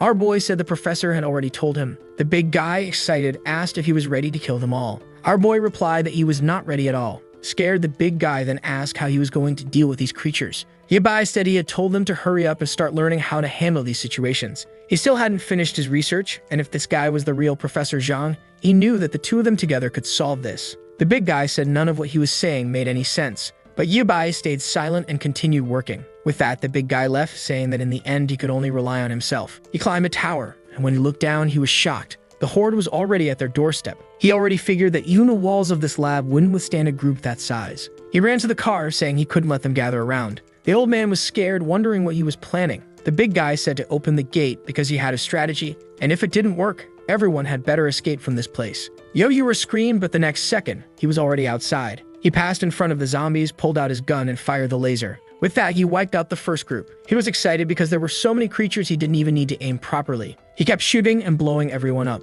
But from a distance, Roxy was watching all of this. That damn girl is a villain, but she's dangerous. Wang Sheng was on top of the tower, impressed with the weapon Zhao Hang was using. However, Roxy just wanted to see how long they would last. Zhao Hang kept shooting and blowing up the zombies. The problem was that no matter how many they killed, the number didn't seem to be decreasing. Then suddenly, a fireball hit right under the car's tire. At that moment, Yor and the old man screamed, and man, the car almost flipped over. Zhao Hang had to get out through the door, but standing right in front of him was the fire zombie. He got angry that this damn girl had launched such a sneaky attack. He fired a shot at her, saying he wasn't afraid anymore. However, she dodged it and launched another fireball. Zhao Hang dodged too, pulling off a mid-air matrix move and fired a bullet. The creature fled and he called her a coward, telling her to come back. The problem was that now he was surrounded by zombies. He fired a few more shots and Grandpa Zhang told him to return immediately because it was impossible for him to make it out alive. Zhao Hang started running, realizing he had fallen into a trap. But here came Wang Sheng. From above, there was no way for Zhao Hang to escape. But man, this big guy was fast, dodging again. He fell to the ground on his side and almost landed a shot. He pulled out the blade and nearly landed a slash as well. Impressive, he was fighting face-to-face with Wang Sheng. Wang Sheng wondered how this big guy seemed more agile than Ye Bai. He extended his weapon and told Zhao Hang to die, but the creature ran off. Man, this bald big guy made everyone flee. Meanwhile, Ruoxi was watching from atop the tower. Here she comes, up to no good. At that moment, the zombies that had been standing still started running toward him. Zhao Hang was confused as to why they suddenly moved so differently, but he still had the sword Ye Bai had created and unleashed the green crescent slash. The problem was that they were coming so fast he couldn't kill them in time, and he started trying to flee. What's this? Zombies were even being thrown at him. The poor guy wondered why these creatures were raining down on him, and the monsters kept falling beside him. Obviously, it was Wang Sheng practicing his zombie throwing skills. He grabbed another one and threw it at Zhao Hang. Zhao Hang had to use one of his gun's bullets to blow it up in the air. He kept running but was now begging to be saved. At that moment, one of the thrown zombies landed and grabbed his leg in a tight hug. Man, it came in for a bite. Luckily, Zhao Hang managed to slash it. The problem was that he had fallen to the ground. Now there was no time to get up, so his only chance was to land a shot. But then a green light appeared. An energy wave swept through everything in front of him. A second cannon shot passed by. Wang Sheng and the other one looked, trying to figure out what was happening. Ahead of the zombie horde, there were flashes of light rising. Another barrage passed by, and then came a massive punch like something out of Transformers. What's this? Man, our boy turned into Optimus Prime. The kid had built claws and legs. He was fully equipped. Wang Sheng got all excited, saying he had finally arrived. The old man celebrated, saying the boy was amazing. The big guy was impressed by all the armor our boy had built over the past few days. But Ye Bai told him to focus because the enemy was nearby. He ordered him to go back and kill the zombies on the right side. Meanwhile, he would handle the ones on the left until the main creatures showed up. Wang Sheng said that with him here, he was confident they could win this. Immediately, he went back to blasting the creatures. Ye Bai looked around and even activated a booster on his robot. The kid took off flying, activated his giant Optimus Prime hand, and smashed everything. Man, this kid had become insanely strong. The big guy was impressed, saying he had gotten just a bit too strong. At least after killing so many zombies, they were sure they have plenty of pearls to produce more weapons. Excited, he went back to finishing off more zombies. That damned Ruoxi was still watching from afar. Wang Sheng, scared, said that with this new power, there was no way they could get close. She got angry, saying the damn boy thought he was safe just because of that armor. Obviously, she wasn't going to let that slide. Another punch smashed into the zombies, crushing more of them. A laser fired forward as the old man watched on the screen. He was impressed, saying that the boy's exoskeleton was something that shouldn't even exist in this era. He couldn't even imagine how he had used all those scraps of metal he had abandoned to create something like this. That's when Yor revealed that what he was using was a metal that came from inside the zombies' heads. The old man was shocked by this revelation. Now it was clear why Ye Bai had been hiding this information from him for so long. He ran off, saying he was going to mess with that zombie they had brought in to study it. Meanwhile, outside, Wang Sheng was giving orders to the zombies again. Once more, he was sending them all to finish off Ye Bai. The entire ground started trembling, and the big guy said it felt like an earthquake. Ye Bai told him to stop thinking and just keep killing. But then he noticed that the zombies were strangely starting to jump toward him. As soon as they got close, Ruoxi clenched her hand and the creatures exploded right in front of him. Ye Bai had no idea what was happening. Ruoxi celebrated, saying that soon he would die. She kept sending waves of creatures and making them explode in front of him. Ye Bai couldn't remember the creatures being able to self-destruct in his past life. Meanwhile, Wang Sheng watched everything from the side. Zhao Bo remarked that this battle looked like a fight between two gods, and there was no way they could get involved. He then revealed that Ruoxi had eaten 7 pearls to become this way. Her body kept melting and reforming, showing just how much she hated Ye Bai. Zhao Bo asked if eating more pearls made things better, since instead of turning into a monster, she had gained powers. But Wang Sheng said, seeing how much she had suffered, he wasn't keen on testing that himself. Meanwhile, Ruoxi kept sending zombies to explode in front of Ye Bai. He had already realized that someone was controlling them. He turned, defended himself from an attack, and fired a blast at the tower. Man, the boy had perfect aim, and Ruoxi had to dodge it. Wang Sheng yelled for her, and like a fool, she almost fell. But she managed to float in the air. Then she got startled. Ye Bai was already right in front of her with Optimus Prime's giant hand. He blasted another shot, and she pulled zombies to shield herself. Man, she made a barrier of creatures, but I think they're all about to get swept away. She kept commanding the creatures, but at that moment, he leaped over and went in for a punch. She barely dodged, moving to the side, and Ye Bai opened his giant hand once again. She went in for the 1v1 and activated hers too. But man, she took a hit to the mouth. The poor girl got launched far away, and before she could react, she was pinned to the ground. Optimus Prime 1, Waifu 0. Ye Bai remarked that to have survived those bullets, she must have consumed the pearls, and he asked how many she had eaten. She didn't seem to respond and activated her power in her hand. But then came the stomping blow. Man, it's better if you don't try anything else, warrior. She started screaming in agony, but he said that in their past life, she had also made him lose an arm, and today was the day she would pay for it. But then he heard a sound nearby. Wang Sheng came running desperately, shouting at him to let her go. But Ye Bai just opened his giant hand and fired a shot. The monster managed to dodge and started circling him. He took advantage of the opening and jumped over. But our boy didn't hesitate and struck Wang Sheng's arm with a hand holding Ruoxi. With the other hand, he activated the laser and hit him right in the chest. Man, bad luck for the fool who was thrown far away. Seeing Wang Sheng defeated and Ruoxi easily captured, Jubo knew she had no chance. Perhaps her best option was to flee that place. The poor girl was still crushed under the giant robot. Our boy remarked that it was crazy how she seemed to be one of the chosen ones since she had consumed pearls and still maintained a human form. However, he knew how dangerous she was, so to avoid future problems, he was going to finish her off now. But just as he was about to crush her, the zombies started to transform. Ye Bai was shocked and wondered why they had already reached rank 1. Yo Yura reported that more and more zombies were surrounding the lab. Zhao Hang was holding the line, but some had already broken through and were climbing the walls. Ruoxi started laughing. She said they were all going to die and become her zombie slaves. Tired of it, Ye Bai threw her far away and she crashed into the zombies. He prepared his giant hand and unleashed a double laser. He clearly fled thinking she was dead, but you know how stories go. She's probably still alive, right? Meanwhile, the big guy was panicking because his gun ran out of ammo. He only had the sword left, but he was surrounded on all sides. And right at that moment, a rank 1 zombie jumped at him. He barely reacted in time and defended himself with the sword. He wondered if this was a new ability user. He slashed right down the middle of the creature, but instead of slicing cleanly, it only left a scratch. He was terrified. He looked back and all the creatures were starting to transform. The entire base was completely surrounded by zombies, and more kept coming. Zhao Hang slashed at one of the creature's chests and started running. He had no idea what kind of monster. This was because the sword wasn't working anymore. Maybe these were the rank 1 mutants Ye Bai had mentioned. Yura kept calling for Zhao and asking if he was okay. At the same time, some creatures had jumped over the barrier and were approaching the research area. But Zhang was focused on his research and didn't care about what was happening outside. Zhao was trying to escape but couldn't locate Ye Bai and had no idea how to get back into the base. Then Optimus Prime showed up and grabbed the big guy. Zhao was overjoyed and asked if now their boy could fly. He replied that it was just a jump with some gliding and ordered him to go kill the creatures approaching the lab. Now to kill these rank 1 creatures, it would take more than one slash.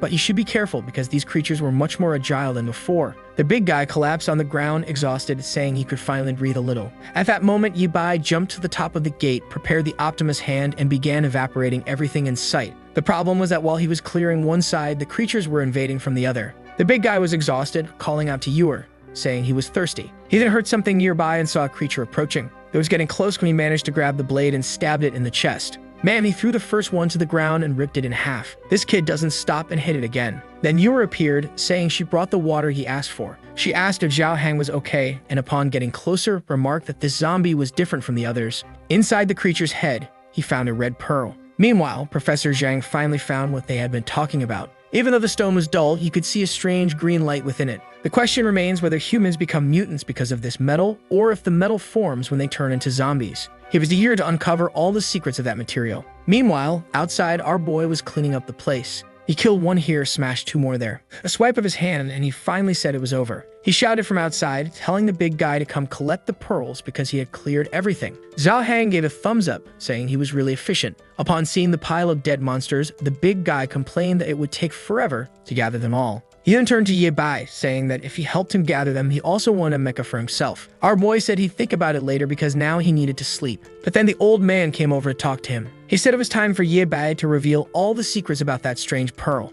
Meanwhile, outside, the big guy started his digging. There were so many creatures, and the most annoying thing was having to do it all alone. Back at the base, Grandpa Zhang was fascinated by the rare metal. Yabai explained that this pearl starts forming in the brain as soon as a person becomes a zombie. The longer it's exposed to light, the more energy the item accumulates. It was as if the zombies themselves could perform a kind of photosynthesis. The old man said it was interesting to know that's how it worked, but after analyzing it, he hadn't found anything to match what Yabai described. However, he did notice that inside this item, there were some active metal molecules that seemed to react to light and heat. Additionally, it was extremely resistant and had an affinity for both metal and blood. Yabai confirmed, saying it had a special affinity for human blood. That's why the virus spreads much faster in humans than in any other species. And the absorption of light makes them continue mutating after a certain period of time. The old man said that now it made sense why, during the day, these zombies would just stand in the middle of the street staring at the sun. However, today they were strangely running around like a bunch of lunatics. Yabai explained it was because they were being controlled by an ability user. The old man asked if he was talking about the spiked creature or the one that used fire and threw flames.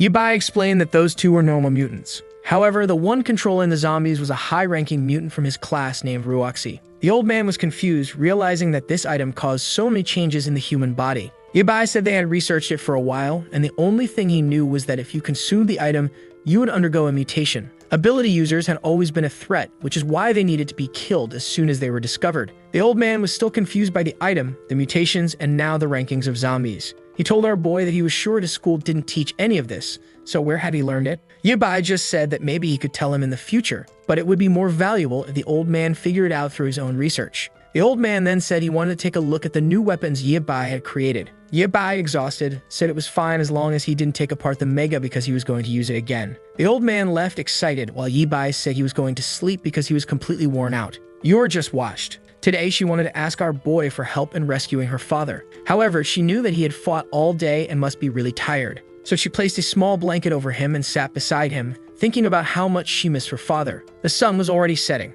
Outside, the big guy was so tired he couldn't move anymore. He thought it would be amazing to have an item that could easily extract these pearls. What he didn't see was that a creature was watching him. It was Zhubo, thinking that everything was over since thousands of zombies had been killed in one day. She believed that Wang Sheng and Ruoxi had been killed, so she was wondering whether she should surrender. The problem was, she knew she would be killed without hesitation because she was a monster. The bigger issue was that these new rank 2 zombies seemed to be attacking even creatures like her. She used up the last of her energy to create flames and burn those monsters. But if more creatures like that appeared or more started mutating, things wouldn't be easy for her. The only solution she saw was to eat more pearls and try to get stronger. But suddenly, she stopped and saw the albino on top of a tree. That Dandaf Fang was just staring at her. She was about to speak, but he stretched out his hand and jumped in another direction. He ran off, and it seemed like she might have followed him. Meanwhile, back at the base, Yura was asleep. The big guy was lying next to her, exhausted after collecting everything. Yura woke up in the middle of the night and noticed that Yabai had already gotten up. As always, our apocalyptic mechanic was back in the workshop.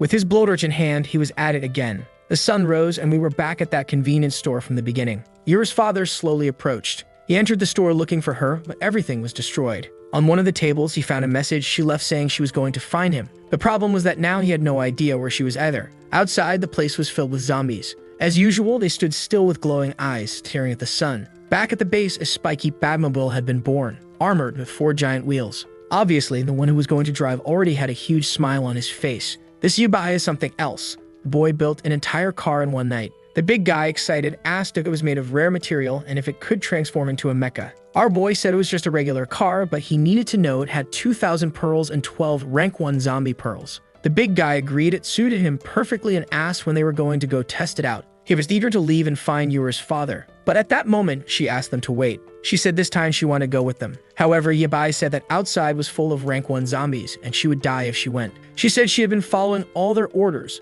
but this time she wanted to personally find her father. Our boy told her to stop being stubborn, or he would ask the professor to lock her up in the lab. The poor girl started crying, calling for her father. The big guy scolded our boy, asking why he made Yura cry. Suddenly, Professor Zhang appeared and told her to calm down a bit. He showed her a new drone, saying he had fixed it. It was his first invention using that rare material. Not only could it now carry much more energy and last a lot longer, but communication and stability had also improved. This way, she could stay safely at the base while still helping to find her father. Yabai praised the old man, saying he had quickly learned how to use the item. The old man laughed, saying he wasn't a real professor, but at least he managed to make something like this. Our boy then prepared the car and told the big guy it was time to go. Excited, Zhao Hang couldn't wait to fire up the Rhino. Yura asked them to be careful, and the big guy floored it. The Batmobile shot out of the base and tore through the forest. He was impressed that any terrain felt like asphalt. Then they hit the road, driving through all the other cars. excited that his new car made the others look like tofu. A while later, Yibai said they had spotted her father in this area. They kept driving through the city, but the big guy commented that it was strange there were no zombies around. That's when one of them smiled and a bunch of zombies were on the rooftops. The next second, they were all over the car, pounding on the metal. The big creatures were trying to break everything, but nothing was happening. One of them came to the windshield and the big guy told the creature to stop blocking his view. He turned to Yibai and asked if the car had any weapons. Our boy said gunpowder was useless, so he had prepared something better. As soon as he pressed a button, the entire car became enveloped in green electricity. The lightning struck the zombies and man, they evaporated instantly. I was as shocked as the big guy, jaw dropped in amazement. The protagonist then said if there were so many rank 1 zombies here, no one could be alive, so they should change direction. They took another path, but from the top of a building, someone was watching them. The person smiled, saying it looked interesting. They approached what looked like a shopping mall, and the big guy said that was where they had seen her father on the cameras. Our boy said to release the drone and told viewer to start searching for him. With that, she began flying the drone, checking each of the rooms. The big guy asked what they should do in the meantime. Our boy said if he wanted to check out the lower floors, he could, but for now, he was going back to sleep. The big guy said he felt safer in the vehicle, so maybe a good idea would be driving around and honking the horn. They kept driving down the road, and Yura said she saw some zombies approaching them. The big guy got scared for a second, but then got excited to test the new weapons. He pressed a button, and spikes popped out of the tires. With that, he drove toward the creatures and sliced through everything. Another button fired a laser, evaporating half the street. Yura asked him to be careful, reminding him that her father could be in one of those houses. He pressed the next button, hoping it wasn't too destructive. In front of the car, a meat grinder appeared. He drove over the first creatures and the system informed him he had obtained another pearl. The big guy's dream of having a collection tool had come true, and he went to give Yibai a hug. The car started swerving on the road and Yura was confused about what was happening. Inside, the big guy had hit his head 5 times. But at that moment, Yura screamed, saying she had found her father's car. It was about 500 meters away and she was sending the images. Zhao Hang told her not to worry, that they would find her father. However, she mentioned that the car was broken and the windshield was damaged. She was worried something had happened to her father when he came to get those supplies. Yibai told her to check the drone to see if he left a message because he probably wasn't too far away. Yura was still worried, wanting to know where her father was. Suddenly, she started to faint and slammed her face onto the keyboard. Immediately, the old man rushed toward her, not understanding what was happening. Back with Zhao Hang, sometime later, he stopped the car. Yibai asked the professor how Yura was doing. He explained that she had fainted and it seemed her illness was progressing. Apparently, she had been so focused on helping find her father that she forgot to take her medication. Fortunately, the professor had some stored. However, treating this illness wasn't his specialty and finding a doctor in this apocalypse would be even more difficult. He told Yibai to go to the hospital to get some medicine while he did his best to keep her alive. At that moment, the big guy came back and said he hadn't found any message or information inside the car. What was strange was that her father had left a lot of supplies behind, so after the crash, he must have run off in a panic. Additionally, the big guy found something odd. There were black boxes with no logos or descriptions, and they seemed to contain some strange pills. The protagonist said they might be some kind of medicine, so they'd take them back to Zhang to check. With that, they started the car and headed toward the hospital. The professor said that for now, he would keep an eye on Yura so he wouldn't be able to help them with the drones. Back in the car, the big guy was sad to learn that Yura had leukemia. Now he understood why Yibai hadn't allowed her to come with them. He talked about finding the medicine, but Yibai told him to shut up and just drive to the hospital. Yibai knew that in 2 years, all the supplies in the city would run out and this place would become an abandoned wasteland. And the worst part was that at the current pace, it was happening faster than he expected. Maybe, in the end, he wouldn't be able to change anything. And perhaps it was better to consider a different option than letting her live in this miserable world. The scene shifted to someone injecting a liquid into Zhu Bo's arm, which immediately began to regenerate. She was confused as to how that was possible. Even her flames had returned. The blonde in the hat said it was impressive that she was a fire user. Zhao Bo thanked him and asked which organization he said he was from. The blonde opened his arms and said they specialize in gathering people with abilities. Their goal was to create a paradise for those chosen in this world. Zhao Bo, confused, asked if the blonde was also a user. He said yes, and that there were many others like him. She asked if it was possible to maintain a human appearance like his. He said yes, that his group had the solution. They could live peacefully and happily in this new world. Meanwhile, in front of the hospital, the big guy was standing at the door. In front of him, he saw graffiti saying that this was private territory and to stay out. He told our boy that the place was occupied by people, so what were they going to do? Yibai simply replied in Optimus Prime mode that since it was a strategic position, it was expected that this would happen. But he ignored everything and smashed his way in. The big guy thought it was strange how quiet the place was. He kept seeing messages telling them to turn back or they'd die. But Yibai just told them to search different areas and communicate through the headphones. As they walked, the big guy said this was the second place he hated most in the world. He hated the smell of disinfectant but started sniffing the air. Obviously, in this apocalypse, no one was using disinfectant, right? But the strangest thing was that he smelled a sweet fruit. Suddenly, he began to faint and collapse to the floor. Yabai immediately called out, asking what had happened. He wasn't responding, and our boy found it suspicious. And something started coming out of the ceiling. Yabai smelled it and immediately suspected it was some kind of poison. But Optimus Prime was equipped and he put on the mask. He activated his giant hand and blasted the duct. He warned the big guy that the place was a trap and told him to get out, but someone appeared next to him. Man, our boy didn't hesitate and went in for a punch at the doctor. But strangely, he stopped just before hitting her. She touched the robot and said his mecha was really cool. She then remarked that it must have been created using zombie pearls and that she wanted to meet the person who made it. Yabai wasn't sure if she was an ability user and simply asked who she was. The girl introduced herself as Tang Tang and said she was a sweet genius doctor. Yabai, however, asked why the poison and whether she had consumed any of the pearls. She said she released the poison to anesthetize the invaders but was curious about this pearl-eating thing. Yabai told her to forget about that and asked if she was the only one there. She said she was the only princess of that castle and asked if the Demon King was trying to capture her. Yabai, exhausted from this, asked if she wasn't afraid of death. The crazy girl said death was as charming as candy to her, and if she died for what she loved most, she'd have no regrets. Our boy wondered if she was insane. He then asked what she meant by being a genius and what she was specialized in. She said she was a doctor specializing in viruses. Now our boy was interested. He immediately wanted to know what she had discovered about the pearls and if she used them to make those poisons. However, she didn't want to be asked so many questions and told him he was being annoying. She said he kept asking but never answered anything. So if he wanted to know something, he'd have to tell her who created that mecha. Our boy hesitated for a second. Then he said they had a research institute and that if she wanted, he could take her there. The girl got all excited. However, she warned that she had one more request and he would have to agree to it. The scene shifted to a desert where a car was parked in the middle of the road. Zhang called out for someone named Hakan and asked where she was. The girl responded saying she hated people who broke promises and asked if someone named Xiao Kai had arrived. The guy on the motorcycle, who must have been Xiao Qi, said that after this mission, they would go back and get married. Someone told them to stop flirting in the middle of a mission. A truck started approaching. The three of them, excited, said that just like Xiao had said, they would follow the plan. The truck passed in front of the car and they waited for the signal. However, the big guy asked Xiao Qi where the hell the signal was. Poor Hakan had been hit by the truck. Meanwhile, Xiao Kai was trying to escape, saying that things were getting weird. Another car pulled up behind the big guys. That's when he realized their plan had been exposed to someone. The big guy woke up, and all of that had been a dream because he had passed out from the girl's poison. He saw the doctor in front of him with a smug look on her face, and Yabai asked if he'd slept enough. He was a bit confused, and the crazy girl was giggling. She informed him that he had been hit with a special poison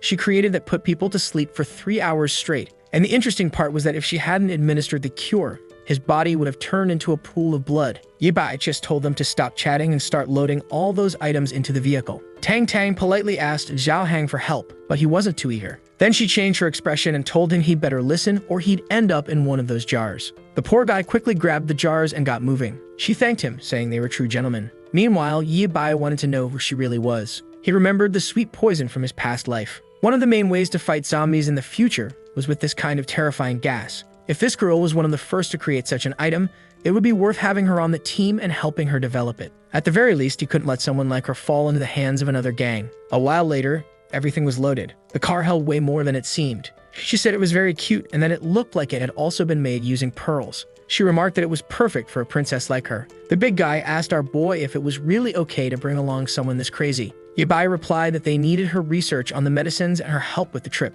But then he heard a noise. A transformed creature appeared on top of a building. There was a chimera-like lion with many eyes, and everyone was terrified. Man, when the creature saw the three of them, it started drooling. It let out a roar, and the big guy asked if it was another ability user or some kind of zombie. But Yabai just told them to stop wasting time outside and get into the vehicle. The creature leaped at them, and our boy activated Optimus Prime. He landed a solid hit on the creature's arm, sending it crashing to the ground. While the big guy started the car, Yabai managed to hold the creature with his arms. He told them to take the doctor back to the base while he dealt with the monster. Then he landed a punch to the back of its neck. He hit it with another laser, and from inside, the big guy was wondering why this one was so much bigger than the others. Tang Tang explained that this big dog had been circling the hospital for a long time, which was why no one came near it. Zhang asked why she hadn't mentioned a monster like that. She looked confused, saying that since they came from outside, she thought it was already handled. As she approached, she said that with all the advanced equipment they had, it shouldn't be a problem. After all, they were humanity's last hope for survival. The big guy told her to stop joking, but she insisted she wasn't lying. She had researched the zombie virus, and the people who hadn't transformed were definitely the chosen ones. Outside, Yabai kept fighting the creature, landing another punch. Once again, the timing of things compared to his past life didn't make sense. These mutants weren't natural animals that evolved just because of the zombie virus. They were a mix of the virus and a lot of advanced engineering, something that shouldn't exist at this time. The creature shot a beam, and he barely dodged it. He smiled, saying he was finally starting to understand what was happening. He fired another shot with the Optimus Prime, hitting the creature in the neck, but the shot deflected and hit the building. Yabai realized that the creature was still able to reflect his attacks. The beast charged at him and swiped its claws, but he dodged to the side. It grabbed one of the bosses and started wrapping around it. With that, Yabai told her to stop being so disobedient and tore 2 pieces from her back. The monstrous creature collapsed to the ground, exhausted. She fired another beam, but Yabai easily blocked it with his hand. He said that her movements were now useless, and it was his turn. He launched himself at her with the robot, charging forward. With one strike, he hit her square on the head and started smashing her into the ground. Man, the boy was brutal when he finished off the monster. Among the remains, he found a massive pearl.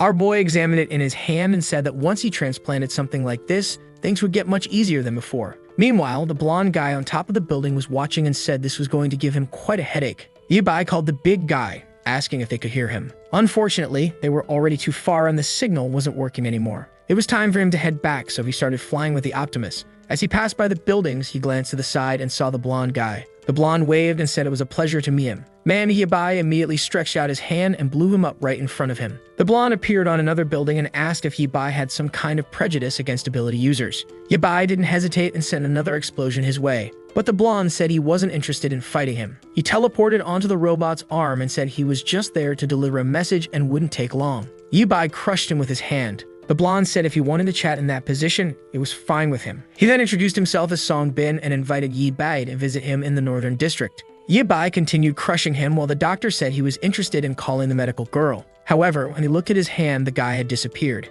It seemed he had some sort of body substitution ability. The threat wasn't huge, but it was extremely difficult to deal with something like that. And the strangest part was that the damned secret organization was already forming. Yabai didn't want to think about it, but he had to prepare for the worst. Interestingly, the name of this secret organization was actually Secret Organization. These guys weren't too creative, but Yabai knew that in 50 years, it would control most of the resources and the Awakened. The organization's goal was to create a world dominated by ability users. That mutant beast was probably created by them, and they had likely been watching him for some time. It did make sense for this organization to already exist, which meant they probably had someone from the future as well. The Batmobile arrived at the base. Tang Tang said it was a pretty normal place to have created that mecha car. The big guy remarked that she had some guts coming to a place she knew nothing about, but she said she trusted her intuition. She then asked Zhao Hang to hurry up and take out the experiments, saying she was doing it for Yor. The old man appeared and said it seemed they had really found a doctor. Tang Tang immediately approached and asked if he was the professor who created the mecha and the vehicle. Before he could say anything, she said she already knew it was him and that she was especially here to listen to him. The doctor commented that he dressed sloppily, but was clearly a mad scientist. Grandpa Zhang was confused, wondering where Yabai had found this crazy girl. However, he did recognize the name Professor Tang and knew she was a young genius with a PhD in viruses.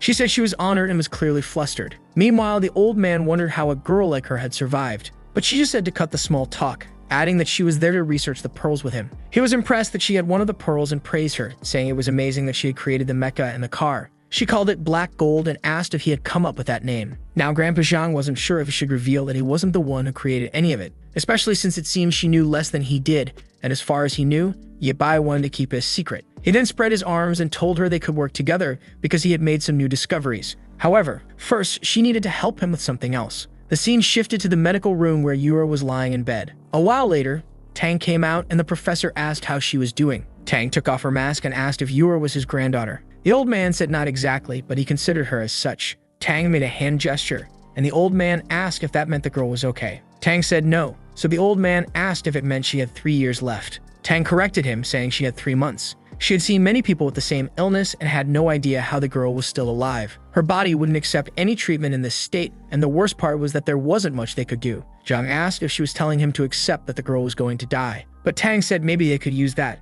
A while later, Yor began to wake up. She overheard the old man outside asking if they were really going to give her that medicine. Tang replied that it wasn't exactly that, but that she was thinking of using the material to create a new kind of medicine. She had noticed in some tests that the material seemed to emit an energy that could regenerate the surrounding cells. The old man said that's why some people who consumed it went through that transformation. She asked what kind of idiot would do that, and the old man replied that he had seen 2 people who consumed it and became extremely powerful. Tang was thoughtful for a moment and said that aside from guaranteed death, she couldn't think of anything else it could cause. She then suggested they focus on the next topic, which was creating a medicine using the material to help the girl. Obviously, they didn't have much time, but they also had to ensure she wouldn't turn into a monster. Meanwhile, Zhao Heng finally placed the last item on the shelf. Looking at it, you wondered why she valued this stuff so much. At that moment, Tang appeared and thanked the big guy. He immediately asked if Yura's illness could be cured. She responded that with the right idea, maybe it was possible. He said he'd go check on Yi Bai, but she said there was no need since he seemed to be handling things just fine. As he was leaving, she asked about them searching for Yura's father. He said they were looking, and she urged them to find him quickly since it could help with her treatment. Back in the city, Yi Bai was on top of a building with a giant robot.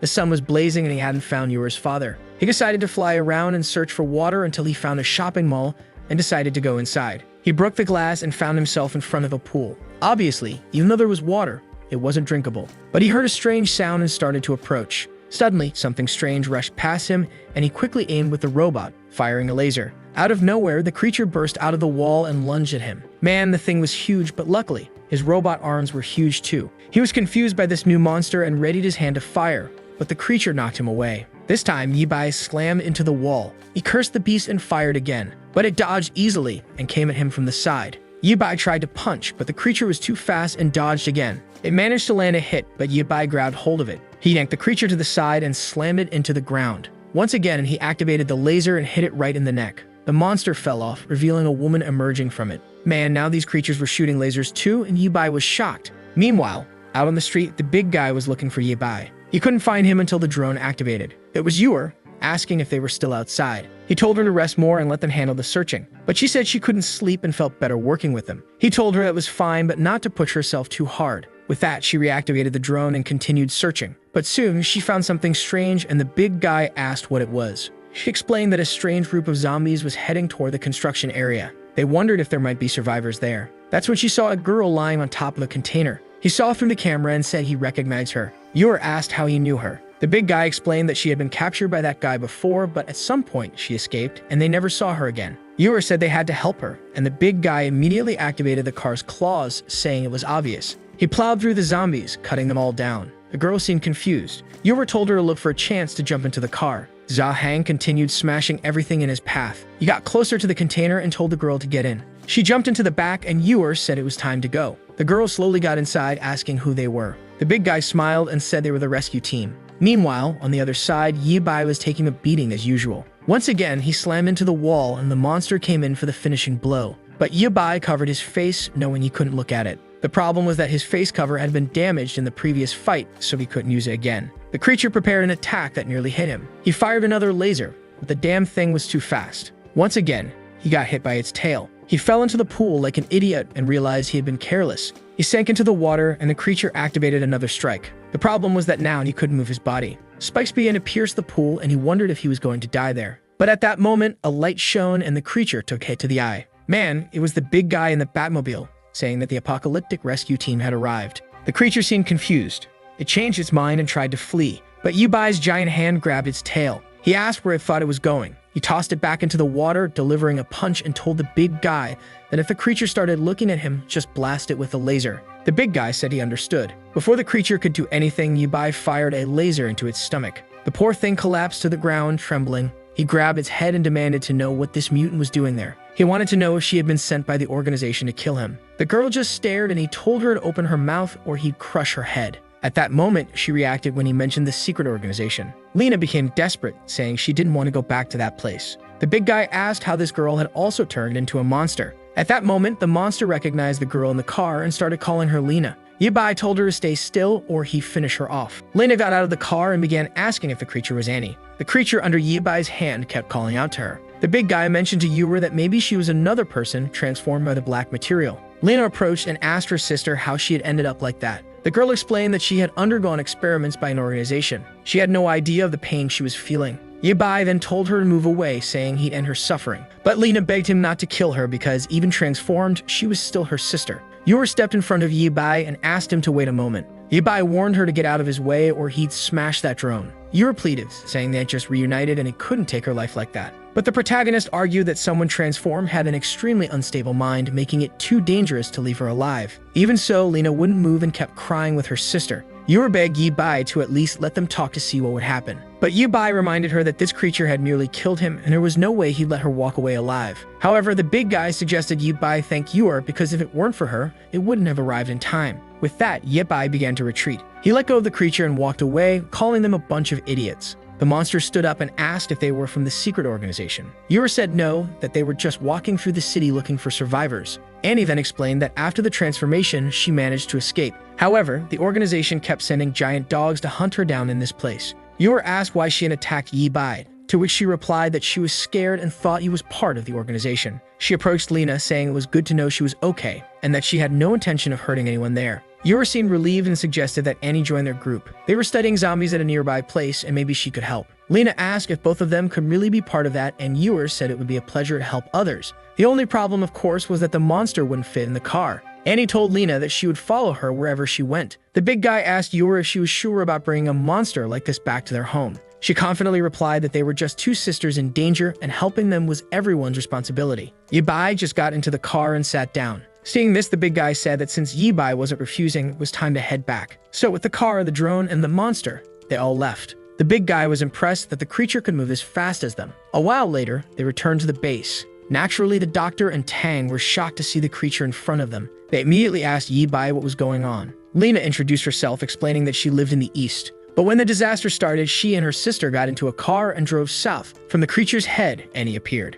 Lena introduced her, saying she had been captured by an organization and turned into an experiment. While the old man was terrified of the organization, Tang found it adorable. She approached the creature, telling her not to be afraid, that she just wanted to touch her a little. But the creature flapped its fins and Tang became concerned. The monster moved to the side and jumped into the pool. Tang wondered if the creature was experiencing anxiety. The big guy asked how the two of them had survived there since there was no food and it was just the two of them. Lena explained that for a while, a man had been guiding them and helping them escape from the zombies. But suddenly, he disappeared, and they had been waiting there ever since. The big guy asked who this bold person was that helped them survive all the zombies. She explained that the person had given them clothes full of zombie guts, saying it would mask their scent, which was why they hadn't been detected. Immediately, the big guy started to imagine that this might be Yor's father. At that moment, Yor called out and asked if this person had short hair and was named Yo Hyping. Lena said yes and realized Yor was the girl from before. That's when Yor said that Yo Hyping was her father and then fainted on the spot. Tang helped her up and asked why she had escaped from the hospital. The big guy looked at Yi Bai and asked why they didn't go back and search for her father. But Yi Bai replied that once night fell, things would get more dangerous outside and he needed to strengthen his mecha. At that moment, the old man approached and said it was time for Yi Bai to give a proper explanation because he seemed to know everything. He had no idea why Yi Bai was keeping all these secrets or what the danger was in telling the truth. The big guy added that if something really happened to Yi Bai, no one else would be able to survive without his help. Yi Bai stayed silent for a second and then said it was indeed time to share everything with them. He told everyone that he was a traveler from 50 years in the future. The big guy immediately believed him, saying that now it made sense why Yi Bai didn't seem like an ordinary person. The old man was shocked by this revelation and asked what kind of time travel Yi Bai was talking about. Tang was amazed, saying that humans had survived for more than 50 years. Yi Bai explained that everything started with that pearl, the item that began the destruction of the world but also brought about the greatest technological advancement they had ever seen. In studying the material, they discovered that it was possible to send someone's consciousness back to the past. However, the person in the past had to be within the activation radius of the item. The old man was horrified, and Yi Bai explained that this was how they were able to go back to the beginning of the virus. Unfortunately, though, they couldn't go any earlier than that. He further explained that after years of analysis, they never found any other material like it on Earth, leading them to believe it came from another world. The big guy immediately started considering that this might be an alien invasion. Yi Bai said that if that were the case, the aliens had already won. In less than 50 years, there would be fewer than 10 million people alive, and even those would have to constantly fight just to survive. In the end, Yi Bai had been chosen to go back to the past and reshape everything. The big guy now understood why Yi Bai had been so determined to gather the material from the start and asked how old Yi Bai really was. He replied that he was probably nearing 70 by now. However, every time he returned to the past, he found himself at the first moment he encountered the virus in school. The problem was that even in the past, it wasn't so easy to change things. The big guy was shocked, saying you could write an entire story with that information, who would have thought. Tang asked if they were destined companions in the future. Yi Bai replied that he wasn't sure, but he hoped so. Confused, Zhao Hang asked why Yi Bai was saying that and if more changes would happen. Our boy just looked at Tang and said that the virus was evolving, she must have noticed it. Tang confirmed, saying that their survival was already a miracle. That's because the zombie virus wasn't transmitted by a bite but spread freely through the air. Immediately, the two of them stood up in shock. asking how they had been transformed. Tang explained that's why she liked to say they were the chosen ones. Some people seem to have certain antibodies that allowed them to resist the virus, but she couldn't guarantee that a bite wouldn't cause transformation. Ye Bai revealed that the truth was, they had all been infected a long time ago. In theory, they would eventually turn into zombies as well. Even though they might be immune to the airborne virus, that didn't mean they couldn't be infected by other means. Zhao Hang was amazed that Ye Bai had managed to hide all of this for so long. Ye Bai said he had done so because he had recently confirmed his suspicion. It seemed that someone from the future was accelerating the progression of the virus. This group was known as the Black Order. The scene switched to Zhu Bo. Turns out, Zhu Bo was a man after all. Up until now, I had thought it was a woman. He really managed to return to normal. I thought the blonde guy was lying to him. Zhao Bo smiled, saying that now he was officially a member of the squad. He was thrilled, saying they were incredible. Meanwhile, a white-haired girl watched through a window. Back with Ye Bai, he explained that in this timeline, people were transforming into creatures much faster than usual. Additionally, the first zombie mutation was supposed to happen weeks later, but this time it occurred much sooner. Moreover, he had encountered psychic beasts today, which were created by this Black Order. He suspected that this group had likely sent some agents from the future. The big guy then asked why the Black Order had so many weapons and knowledge but didn't seem interested in saving humanity. Ye Bai explained that this group believed that people with superpowers were a kind of gift from fate. Their goal was to obliterate all of humanity, leaving only ability users. Tang found all of this a bit confusing and said it sounded pretty cringe. The old man suddenly remembered something and said that the black box Zhao Hang had brought contained some pills, and when he analyzed them, he found the same material inside. It seemed to be a catalyst for something, and he wondered if it was related to the Black Order. Ye Bai said they were probably contaminating people's water with the virus, which would explain why so many were transforming. The big guy mentioned that Yuer's father's car was full of those items, so maybe he was part of the group. Ye Bai said they would investigate that later, but for now, the important thing was that as long as the Black Order existed, humanity wouldn't be able to survive. He then showed a map with the changes he wanted to make to the base to increase their chances of surviving an attack. He asked Tang to keep taking care of Yuer, who in turn asked if Ye Bai was her brother by any chance. Ye Bai asked if that would be a problem, and she said it was just a medical thing. He replied that it had nothing to do with that and told the big guy to go back and help Tang and the old man prepare everything. Back in the room, Yuer slowly woke up. She got up and saw Lena sleeping next to her. With that, she left the room and began walking down the corridor. In one of the rooms, Tang was saying that Ye Bai didn't seem to be lying about his story. She drank something and slumped over the table, saying she had hoped the problems would end, but they were only increasing. At that moment, Yuer appeared beside her. The doctor asked what Yuer was doing there and told her to go back to sleep. However, Yuer said she couldn't sleep and wanted to go outside for a bit. Tang replied that everyone was sleeping and soon Ye Bai would be back to search for her father, so there was no need to worry. Yuer then said she had overheard of her talking to someone and asked who else was there. Tang responded that it seemed she had heard correctly. She pointed to a head and said, "It's him." Yuer, startled, asked why she was talking to a zombie. The head belonged to a childhood friend of hers who was a fool. Yuer was confused, so Tang explained that he was a kind-hearted guy and that Yuer couldn't imagine why he wanted to become a doctor. He was rejected countless times but kept studying until he finally made it. In the end, he was the only one who stayed by her side. When many people at the hospital tried to steal her research, he stood up and told everyone the truth. When the disaster happened, he was the only one who used his own body to save her. Even while he was fighting and being transformed, he kept protecting her. In the end, there were so many pieces on the ground that she didn't even know which ones were his. Even so, she collected the pieces in the hope that if she combined them with future technology, she might be able to bring him back to life. She then laughed and said she was joking. She knew life wasn't that simple. Yuer awkwardly asked if she had liked that person. Tang revealed that strangely enough, he was the only person who ever touched her heart. She then told Yuer to go back to sleep because she would need to talk to Annie later. Meanwhile, outside, Yuer went to see Annie. Annie emerged from the water and stood face to face with her. They stared at each other for a moment and Yuer introduced herself, asking how Annie was doing. Annie explained that she always had to stay hidden because she couldn't afford to be found by the organization. Yuer said that what had been done to her body was cruel and asked if it hurt. Annie responded that just thinking about the past gave her chills, but nowadays she didn't feel anything anymore. Yuer was thoughtful for a moment and Annie said she could tell that Yuer also seemed to be in pain. She gently touched Yuer and asked how she could tell. As the monster was about to say that humans are all the same, she suddenly fainted. Annie caught her with her fins and called for Tang. Tang came running, panicking, asking what Yuer was doing there when she had told her to go back to bed. Tang touched Yuer's head and said that at this rate, there was no way to save her if she kept acting like this. But Yuer simply apologized and said she had a request. She wanted the doctor's help to complete the surgery. Meanwhile, Ye Bai was working on Optimus Prime 2.0. At the same time in the city, Yuer's father was now searching for Annie and Lena. He didn't know where they had gone and wondered if they had been attacked by zombies. It was strange since he had protected the area well and there shouldn't have been any creatures around. Not to mention the massive tire tracks on the street, he had no idea what had passed through there. Suddenly, wings flapped in the sky, and when he looked up, a dragon was flying by. The creature circled a building and he felt relieved. However, at that moment, a man with a blue beard appeared, saying he had finally found him. Back at the lab, Yor was inside a tank. Outside, Yibai and the old man were watching everything.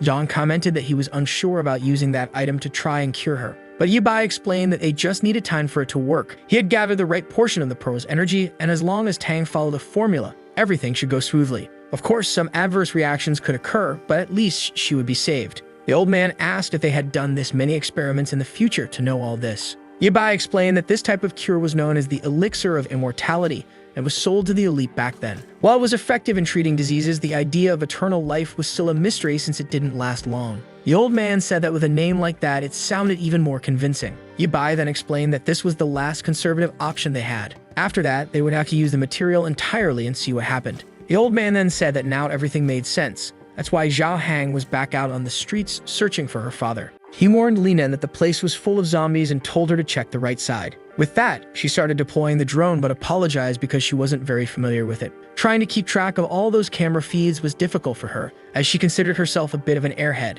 That's what she told herself. Zhao Hang told her to stay focused, saying they would soon find Yor's father. At that moment, Lena mentioned that she had seen someone who looked like him. On the street in front of the drone, they could see a hooded man running. Desperate, he was fleeing. This time, it was from a bunch of rank 1 zombies. His cloak wasn't working, so he took it off and threw it aside. Behind him, attached to the cloak, was a grenade that exploded right in front of the swarm of zombies. The problem was, none of it was effective. The zombie was walking through the flames until a laser came and cut through it and 2 others. Immediately, Zhao Hang did a drift, stopping in front of the man who looked confused. The big guy opened the car door and asked if he was Yao Yur's father. He looked confused, but our bald friend just told him to get in the car quickly, as there was no time to explain. Since the man had just been saved, he decided to get in, especially because the streets weren't safe anymore. With that, the car sped away. However, the blue-bearded man was watching all of this. He asked the blonde guy if he was really going to let the man escape that easily. The blonde said they all belonged to a special group, so they would have to be cautious and take things very seriously. The blue-bearded man, however, said that his style was more about showing up and smashing everything instead of messing with little tricks. But the blonde guy reminded him that unfortunately, they had very few people left on their side. That was thanks to the girl who had used a horde of zombies to attack their base, but ended up getting them all killed. The blue-bearded man found it strange that the girl, who had such a high-level ability to command 1,000 zombies, had lost to that base. The blonde guy replied that it was a sad situation as they couldn't revive any of the zombies they had lost. Meanwhile, the car was arriving at the base. Zhang appeared, worried, and asked if it was really Eping. Yur's father simply replied that it had been a long time since they had seen each other, and he apologized for causing so much trouble. However, old Zhang said they should thank the heavens that he was still alive. He then told him to go inside and take a bath while they checked on the girl. The next scene shifted to Eping, looking terrified. Seeing Yura inside a capsule, he asked what happened to her. The grandfather explained that when Zhao Hang brought the girl, she was fine, but recently her condition had been getting worse. And what made it even harder was that she had been pushing herself to the limit to try and find her father. At that moment, Eping felt devastated, saying he should have returned sooner. The old man told him to calm down because there was still a lot to uncover. First, he handed him a box and asked where he had gotten it from. Eping knew they had found it in his car, but said he had no idea what it was. Zhang then asked how he had come by it. He explained that he had spoken with a man named Loro from a group called the Black Group, which initially seemed like a charity organization. He had received these drugs, which were supposedly meant to help Yor, but he never imagined the truth behind it. The old man asked if he was part of this group and what the drugs were for. Eping explained that these drugs had caused several emergencies in the city, and when he discovered the true nature of the organization, he wanted out. He had continued working with the group, hoping that one day he could escape and return to Yor. However, when he fled the place and returned, he had been surrounded by a horde. But in the end, this still happened to her. He told himself that he had always taught her to spread love and kindness, yet he had been helping the wrong people. He began lamenting, saying he was truly an incompetent father. That's when Tang appeared and told him that Yor was still alive and fighting. She then told him to donate some blood since he was her biological father. Unfortunately, no one else there could donate to her, so he was their only hope. Immediately, Eping stretched out his arm and told her to take as much blood as she needed. The doctor cheered, saying it was a good thing he had arrived, or else she would have had to use that material on the girl. The father looked confused and immediately shouted that he wouldn't allow that to happen. The doctor was puzzled as to why, and Zhang wanted to know what she understood about it. Eping explained that he wasn't sure why, but the organization was planning a massive experiment. Their target was the entire city of Anchi, and countless lives would be lost. Zhang said it didn't matter much, since most of the population had already died, so there weren't many people left to lose anyway. The father insisted that they mustn't use the material on the girl, no matter what. Zhang, however, argued that the only way to fight against those guys was by using the material, and besides, they had nowhere to run. Apeng, desperate, said they needed to escape that place as quickly as possible. He rushed out, saying he would grab Yor and leave, but then he was struck on the back of the neck. Ye Bai simply told him to shut up. The poor man collapsed, unconscious on the floor. Ye Bai then turned and told them to collect the blood and start the surgery. Meanwhile, in another part of the city, which was completely intact, something was happening. Inside a bar, there was Bluebeard. A long-haired guy asked how they had all joined the secret group. Bluebeard says he only joined because all of his companions had died, so he was left alone. The blonde guy next to him said that he needed to protect all the people he still had around him. The man at the counter said he understood and commented that if they could become new partners, that would be incredible. He just expected there to be more people in this so-called secret group. Bluebeard told him not to worry, that there were plenty of members, but they were out recruiting more people. Meanwhile, the blonde guy said he was curious about what kind of society the superhumans would create.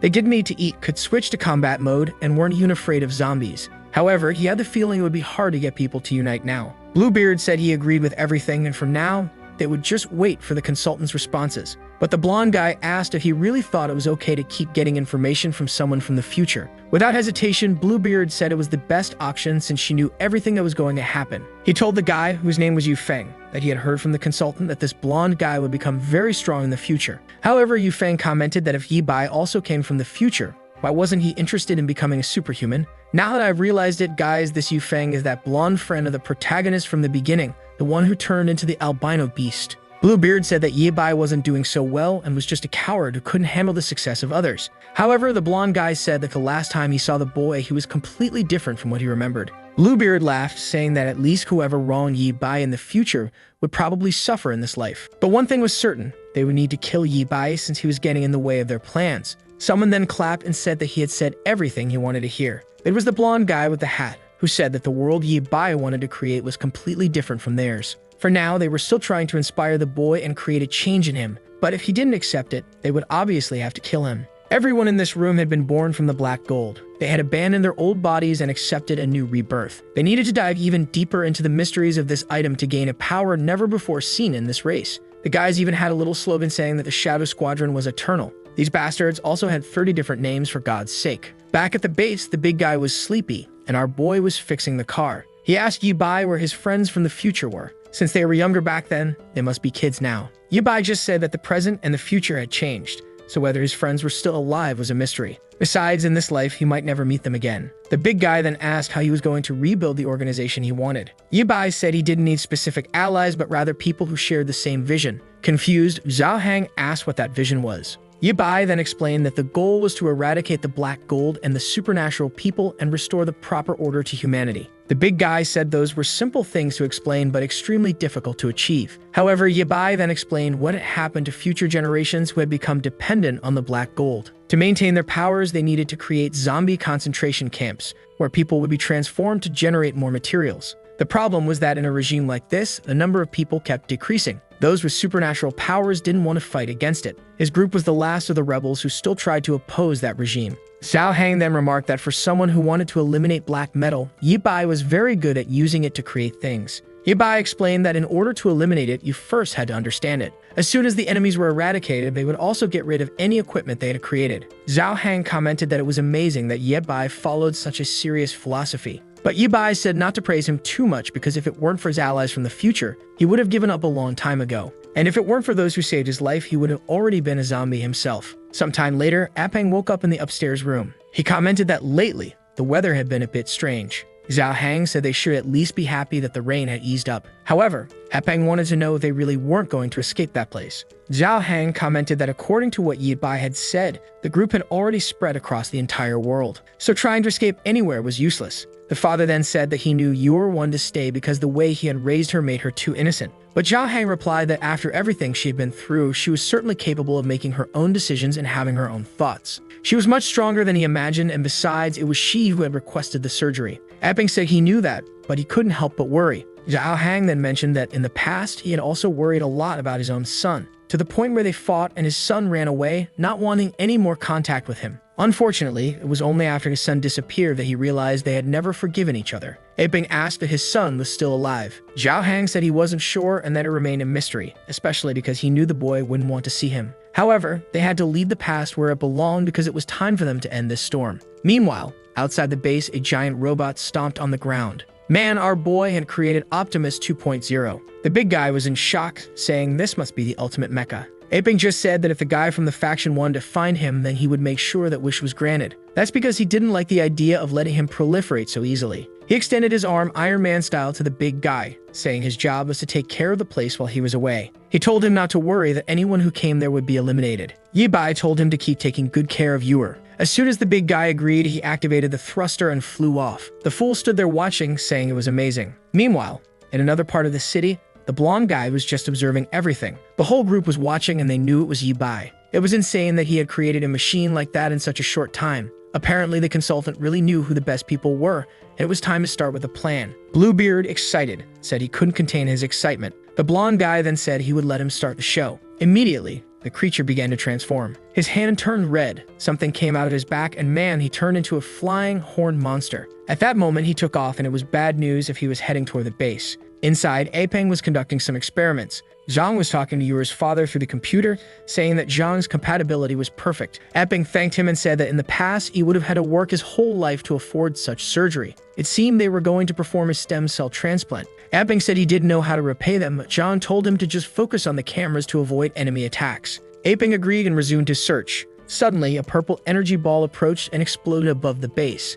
Immediately, everyone felt the entire place shake. Of course, it was the transformed Bluebeard in the sky. He stretched out his hand again and launched a second attack. The place seemed to be protected by a barrier, but even so, everything inside was trembling. Zhang wondered if someone was attacking the base. Apeng said there was nothing in front of the base and the other cameras weren't working. Meanwhile, the big guy had already run to the car and warned that there was a giant winged monster throwing fireballs. Considering the surprise attack, it was clear it was from that strange organization. Zhao Hang immediately asked them to open the gate so he could go out and deal with it. Zhang agreed, but told him to be careful. The gate opened, and he drove out. From the roof, the new torpedoes that our boy had installed began to fire. Immediately, the big guy said the enemy would pay for their audacity to attack the old man's base. The laser fired, and Bluebeard was startled. Man, but the bastard barely dodged it. But the next volley was coming. Meanwhile, Yi Bai was flying far from there. However, he found it strange that the communicators had gone out, and he wondered if he was entering the region controlled by those guys. It was best to be prepared to give his all in that place. But then he felt something. He veered to the side and dodged another attack. There were several robots on the ground, also made from black metal. He immediately recognized them as being made by the Black Guild, so now he was certain that someone had indeed come from the future. He fired a laser, the creature defended itself. Yi Bai was impressed that they already had that kind of technology. However, he flew up and stomped on the creature's head. He punched another robot, and the Transformer-style battle was in full swing. He dodged another attack, pulled out a claw, and struck another one in the chest. But as soon as the first one fell, he looked up and saw 5 more coming. He began to wonder why there were so many of them and asked himself how long these people had been back from the future. Once again, he launched a barrage of missiles that hit them directly. 4 exploded in the sky, and he hit another with a laser. Meanwhile, at the base, the big guy was trying to hit Bluebeard, who was just dodging. The long-haired guy asked if they were going to invade the base now. Loro confirmed but said the guy was scared because of the electric fences and the poisonous gas. Loro said they would enter, but not now, as they would be easily destroyed. However, that was already expected, and that's why he had some other plans. At that moment, Apeng warned everyone at the base that the big guy seemed to have managed to scare off the winged creature. He asked if Yor was okay and how the surgery was going, but then something appeared on his neck.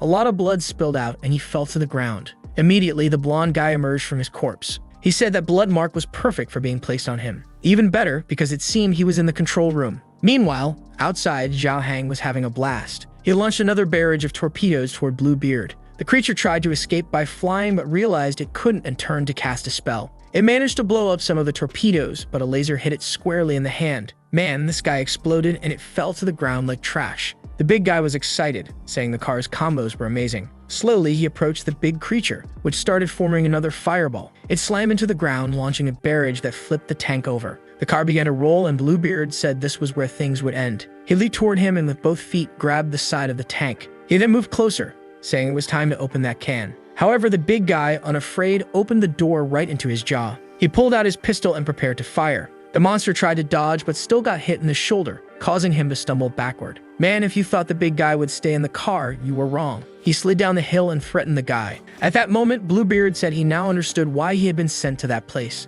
The big guy asked what he was talking about and why he seemed to be laughing. The monster kept laughing, called out Zhang's name, and said it had been a long time since they last saw each other. He then began to transform back and asked if Zhang didn't recognize him anymore. That's when Zhang recognized him as old Xiao. Meanwhile, back at the base, Tang was watching over Yuer. She seemed relieved that nothing had fallen on top of the capsule. Zhang informed them that the attack must have cut the power, and now they were running only on generators. However, the big problem was that the stem cells they had absorbed from the father had been destroyed. Tang said it was no problem. They could just ask him again. But at that moment, the blonde guy walked in saying that, unfortunately, he wouldn't be able to come back to that place. Zhang immediately turned and asked who this guy was. The blonde guy introduced himself as a member of the organization and apologized for what happened. Shocked, the old man couldn't understand if these guys had managed to destroy the barrier or if they had taken down Zhao Hang. The blonde guy said he wasn't that hostile and had only borrowed a little piece of Mr. Yo's flesh. Zhang asked if he was saying that he had killed Haiping. The blonde guy replied that to humans he was dead,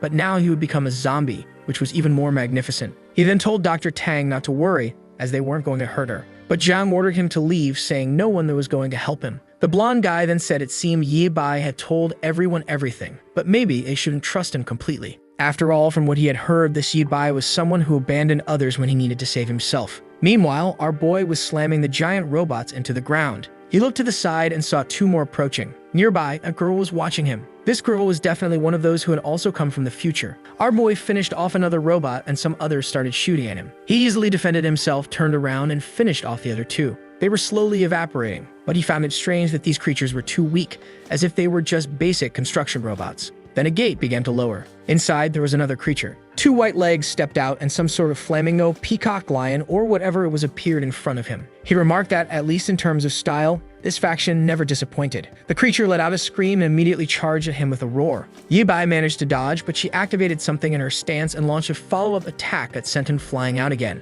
Man, the monster kept sending attacks while he dodged. Then she activated something in her eye and aimed it at him. There was some sort of slowing light and he didn't even need to look directly into her eyes. While he was paralyzed, she launched a barrage of purple fire. Unfortunately, he couldn't dodge in time and the boy was burned. Back at the base, Zhao Hang asked why that guy was still alive. But Bluebeard said it was the same thing he wanted to know about Zhao Hang. He insisted, asking what was happening and why he was with this group. He asked if he had been the one who betrayed them and caused the deaths of Xiao Qi and Ah Kun. Bluebeard said he was involved, but he hadn't done anything on purpose. The big guy then shouted, asking why he had betrayed everyone when they had trusted him like a brother. Bluebeard responded that their thing of stealing from the rich to give to the poor was eventually bound to fail. On what was supposed to be their last mission, they were discovered by the police. However, thanks to the new organization, he was saved in time and managed to rescue his friends who were injured while Zhao Hang disappeared. The big guy asked if he had managed to save Ah Kun and Xiao Qi and if they were alive. Hesitant, Bluebeard said yes, everyone was safe and they should join forces like before. But the big guy shouted, asking what kind of joke this was.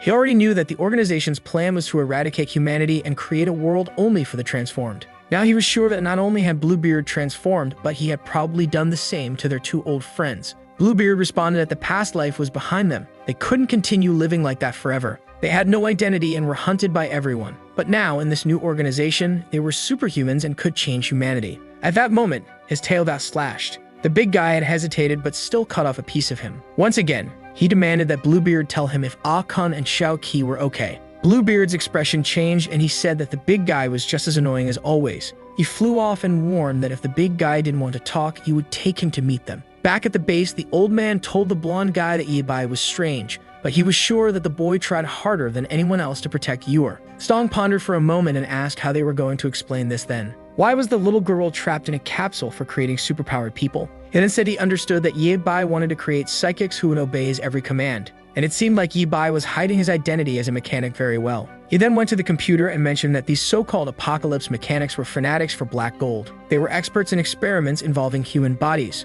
Zhang asked what he was planning to do. Song simply replied that he was helping the boy finish what he wanted. But with a small adjustment, they would turn this girl into a psychic loyal to the black faction. He pressed enter and said that now, with one more ability user, the organization had become stronger. The old man cursed him as human trash and ran at him with an iron bar in his hand. But suddenly, fire came and melted the bar. Jabo was standing next to the blonde guy. He warned him to be careful and not to play with fire in that place. The long-haired guy responded that he was eager to meet the new company, not to mention that he had a special connection with her. The blonde guy then ordered him to deactivate all the defense tools in that place. He said he was on it. However, he started shouting in frustration, saying he was angry because there was nothing to burn in that place. He then spotted Lena on the ground. He asked if he could burn her since no one said they needed to take her alive. The blonde guy authorized it, and immediately he approached her. He told her to scream a lot when she started cooking. He then grabbed her arm, but the place began to shake. The ceiling started to crumble, and the transformed Anne appeared. The old man was startled, and she activated her eye power. Man, in the next second, she had already finished off everyone in the room. The bodies all dropped to the ground. Zhang thanked her and told her to take care of those bastards in the lab. Tang rushed to the computer to try to undo the changes Song had made but wasn't succeeding. At that moment, Anne activated her power again, this time toward Eeyore. Tang was impressed and asked how that power seemed to be weakening the strength of the black metal. Since that was the case, she asked Anne to keep doing it to slow down the mutations. She remembered that Ye Bai had told her to activate the backup protocol in case of an emergency. But then, out of nowhere, a blue slash hit Anne in the back. It was the damn Yu Feng who said it seemed he had found the person the organization was looking for. He said another slash, but this time Anne dodged it. She activated her big mouth and shot water at him, but he moved to the side. However, the exchange of attacks caused Tang's pieces to fall all over the floor. Back at the enemy base, the creature had just set Ye Bai on fire, but he defended himself with a barrier, saying he was spending too much energy in that place. It was time to finish it in a flash. He pulled out the blowtorch from his hand and aimed it at her. The creature caught fire and tried to use her eye attack, but he dodged it. He launched 2 torpedoes that hit beside her foot, and by the time she looked, he was already coming from the side. He slashed one of her legs with a chainsaw. The creature fell to the side, and he immediately smashed her semi-eye. Up above, the white-haired girl was just watching. She commented that he had passed with flying colors. Our boy stood in front of the fire with the creature being devoured by the flames. But suddenly, he looked behind him and activated a laser aimed at the girl. The top of the base exploded. He looked up and didn't see her, but she was soon next to him, saying he truly deserved the title of Master Mechanic. Once again, he tried to punch her, but the damn girl teleported away. She appeared on the other side, saying it was a shame he hadn't joined the mechanics committee. Angry, Ye Bai wondered why he kept running into people who had teleportation powers. He flew toward her, but the girl just stretched out her hand. At that moment, his robot seemed to stop functioning. He wondered what was happening and why it seemed like he was running out of energy. He then asked if she was a traitor to the committee and what time she came from. She said that once she had been the great sage of the Northern Mountain. She worked for the Mechanical Council that he should be familiar with. She lowered her hand and Ye Bai's robot crashed to the ground. He wondered why everything seemed so heavy. She then informed him that this black gold manipulation came from 100 years in the future, so he better stop resisting. The only option he had was to join this organization. Ye Bai seemed to recognize the name of the great sage of the north. He said that everyone thought she had died since she disappeared out of nowhere, but it seemed she had become a dog of the black organization. He said that by doing this, she was truly a disgrace to her grandfather. Man, this girl was Dr. Zhang's granddaughter, and her name was Zhang Yu. Could she be the future Yor? Now, I'm confused about what happened here. We're figuring it out, but she said that joining the Shadow faction was the most effective thing to do, and everything she did was to continue evolving what her grandfather had created. However, Ye Bai asked if her plan to turn all humans into strange creatures was the so-called Grand Plan, and that she must have surely killed many of her mechanic friends in the time she lived. Yor said she had always told the truth, but few believed her. And to avoid any future problems, she had no choice but to eliminate each one of them. She warned that if Ye Bai continued to oppose her, his fate would be the same. Our boy said he was eager to hear what brilliant ideas she had. She then asked if he really believed that black metal was all there was to this apocalypse. He said that as far as he knew, the meteor brought this virus, and that's why humans began to transform. She said that for a long time, she believed that too. However, the truth was something no one wanted to share for fear of causing panic. Ye Bai then asked what great secret had made her change sides and start killing so many people. Yura simply said it was because of a meteor. 5 months ago, it fell on this planet and brought the zombie virus. But in 100 years, another meteor just like it would arrive, only this time 10,000 times larger than the first. She explained that the first meteor came only to gather information about the planet, and the second would be the real attack. Even combining all the weapons they had on the planet, it was impossible to stop a meteor that size, especially a radioactive one. And considering that in the future, the war on the planet had left them without any aerial control, they were defenseless. As a last effort, the committee had an epiphany and began building ships to flee the planet. But by luck, she had found the same time travel machine that Ye Bai had used. Even though the limit of this one seemed to be the consciousness of 2 people, it was more than enough. Angrily, he asked if everyone was going to die. Why was she trying to turn them into zombies? Yor explained that from the moment the first meteor fell, it was inevitable that everyone would eventually transform into creatures. She had only accelerated the process by distributing black gold. To save humanity, they needed to gather all the superpowered people and stop the disaster that was coming. Meanwhile, back at the base, Anne was fighting Yu Feng. Zhang was under the rubble when Dr. Tang, unconscious, appeared. Suddenly, Song started showing up, saying that was a close one. He said risking everything like that was madness and asked if everyone was okay. He began pulling Zhang out and said it was good to see he was still alive. Then he mentioned that he needed to take him alive since that was one of his granddaughter's requests. The old man was confused, not even knowing she was still alive. The blonde guy said she was an extraordinary person who had become the great sage of the mechanics. In a century into the future, along with their organization, they had already conquered the entire Earth. Confused, the old man asked if he was talking about Zhang Yuer and if she had really become a member. Man, I was startled. Apparently, they're different people, right guys? The blonde guy said she was the great sage behind the organization and might have gone even further if she had her legs. And I don't know if the translation is wrong, but the blonde guy said that one of old Zhang's experiments had caused an explosion in the past that made her lose her legs. Apparently, Mr. Zhang's son had sent her abroad. However, she never held a grudge against the old man, and that moved Song emotionally. He then said he was sure Zhang must feel guilty about it, so it would be good for him to meet her. After all, he imagined that's why Zhang wanted to take such good care of Yuer, since they looked alike. He then kicked Jubo in the head, telling him to wake up already. He ordered him to bring the old man and Dr. Tang, saying they were heading back to the base. But then someone entered the room. They looked confused. It was Yuer's father, who had transformed. The blonde guy quickly told Jubo to finish everyone off and take them away. But Jubo was on the ground, terrified. Zhang's friend had risen, covered in filth, and was advancing on Jubo. He tried to throw flames, but the creature seemed immune. Zhang woke up and saw Xiaoxing protecting her once again. The blonde guy kicked Yuer's father, saying that at such a crucial moment, things couldn't go wrong. The old man called out for aping. But right at that moment, Yuer's capsule began to glow. Meanwhile, Lena was watching Anne, all beaten up outside, and Yufeng was taunting her, telling her to give up because she couldn't compete with him in terms of speed. Even poor Zhang was unconscious. Bluebeard said he had taken it easy on him, but it would be better if he became a superhuman quickly because he'd be much stronger. But then energy appeared on his back. From the middle of the base, a green laser shot up into the sky. Back in Yi Bai's battle, he told Yuer to stop making excuses. This idea of risking all of humanity for a meteor didn't seem logical. But she explained that the second meteor followed the signal sent by the first one, and that's why it was inevitable that it would eventually collide with Earth. They had no way to escape, and everyone would have to become extraordinary creatures to survive. Confused, Yi Bai asked what her plan was then. Was it to gather a bunch of black gold or create a bunch of superhumans? She said she wanted to control and guide them all completely, like a queen, just as she imagined Yi Bai wanted to be. He said it was a tempting offer, but he refused. That's because he had no interest in being the leader of a gang full of members who were about to explode. He activated his shield and said that as a member of the Mechanics Association, he would never side with those who were against humanity. He fired a laser in her direction, which she easily blocked with her hand. He launched more torpedoes, which exploded, but she simply teleported. She remarked that it was amazing how quickly he had developed the technology to recharge energy so fast. But without black gold, it was only a matter of time before he ran out of power. Her energy once again sank Yi Bai's giant robot. He activated the thrusters on his back to try to escape, but she merely stretched out her hand and slashed at him. The boy kept flying, sending more torpedoes, but she protected herself. Amidst the smoke, he rushed in and delivered a shockwave. But this time, it did nothing. Still, he celebrated because at least now she couldn't teleport. But Yuer said it was ridiculous to think she would be neutralized by that kind of attack. After all, his system would overload long before that happened.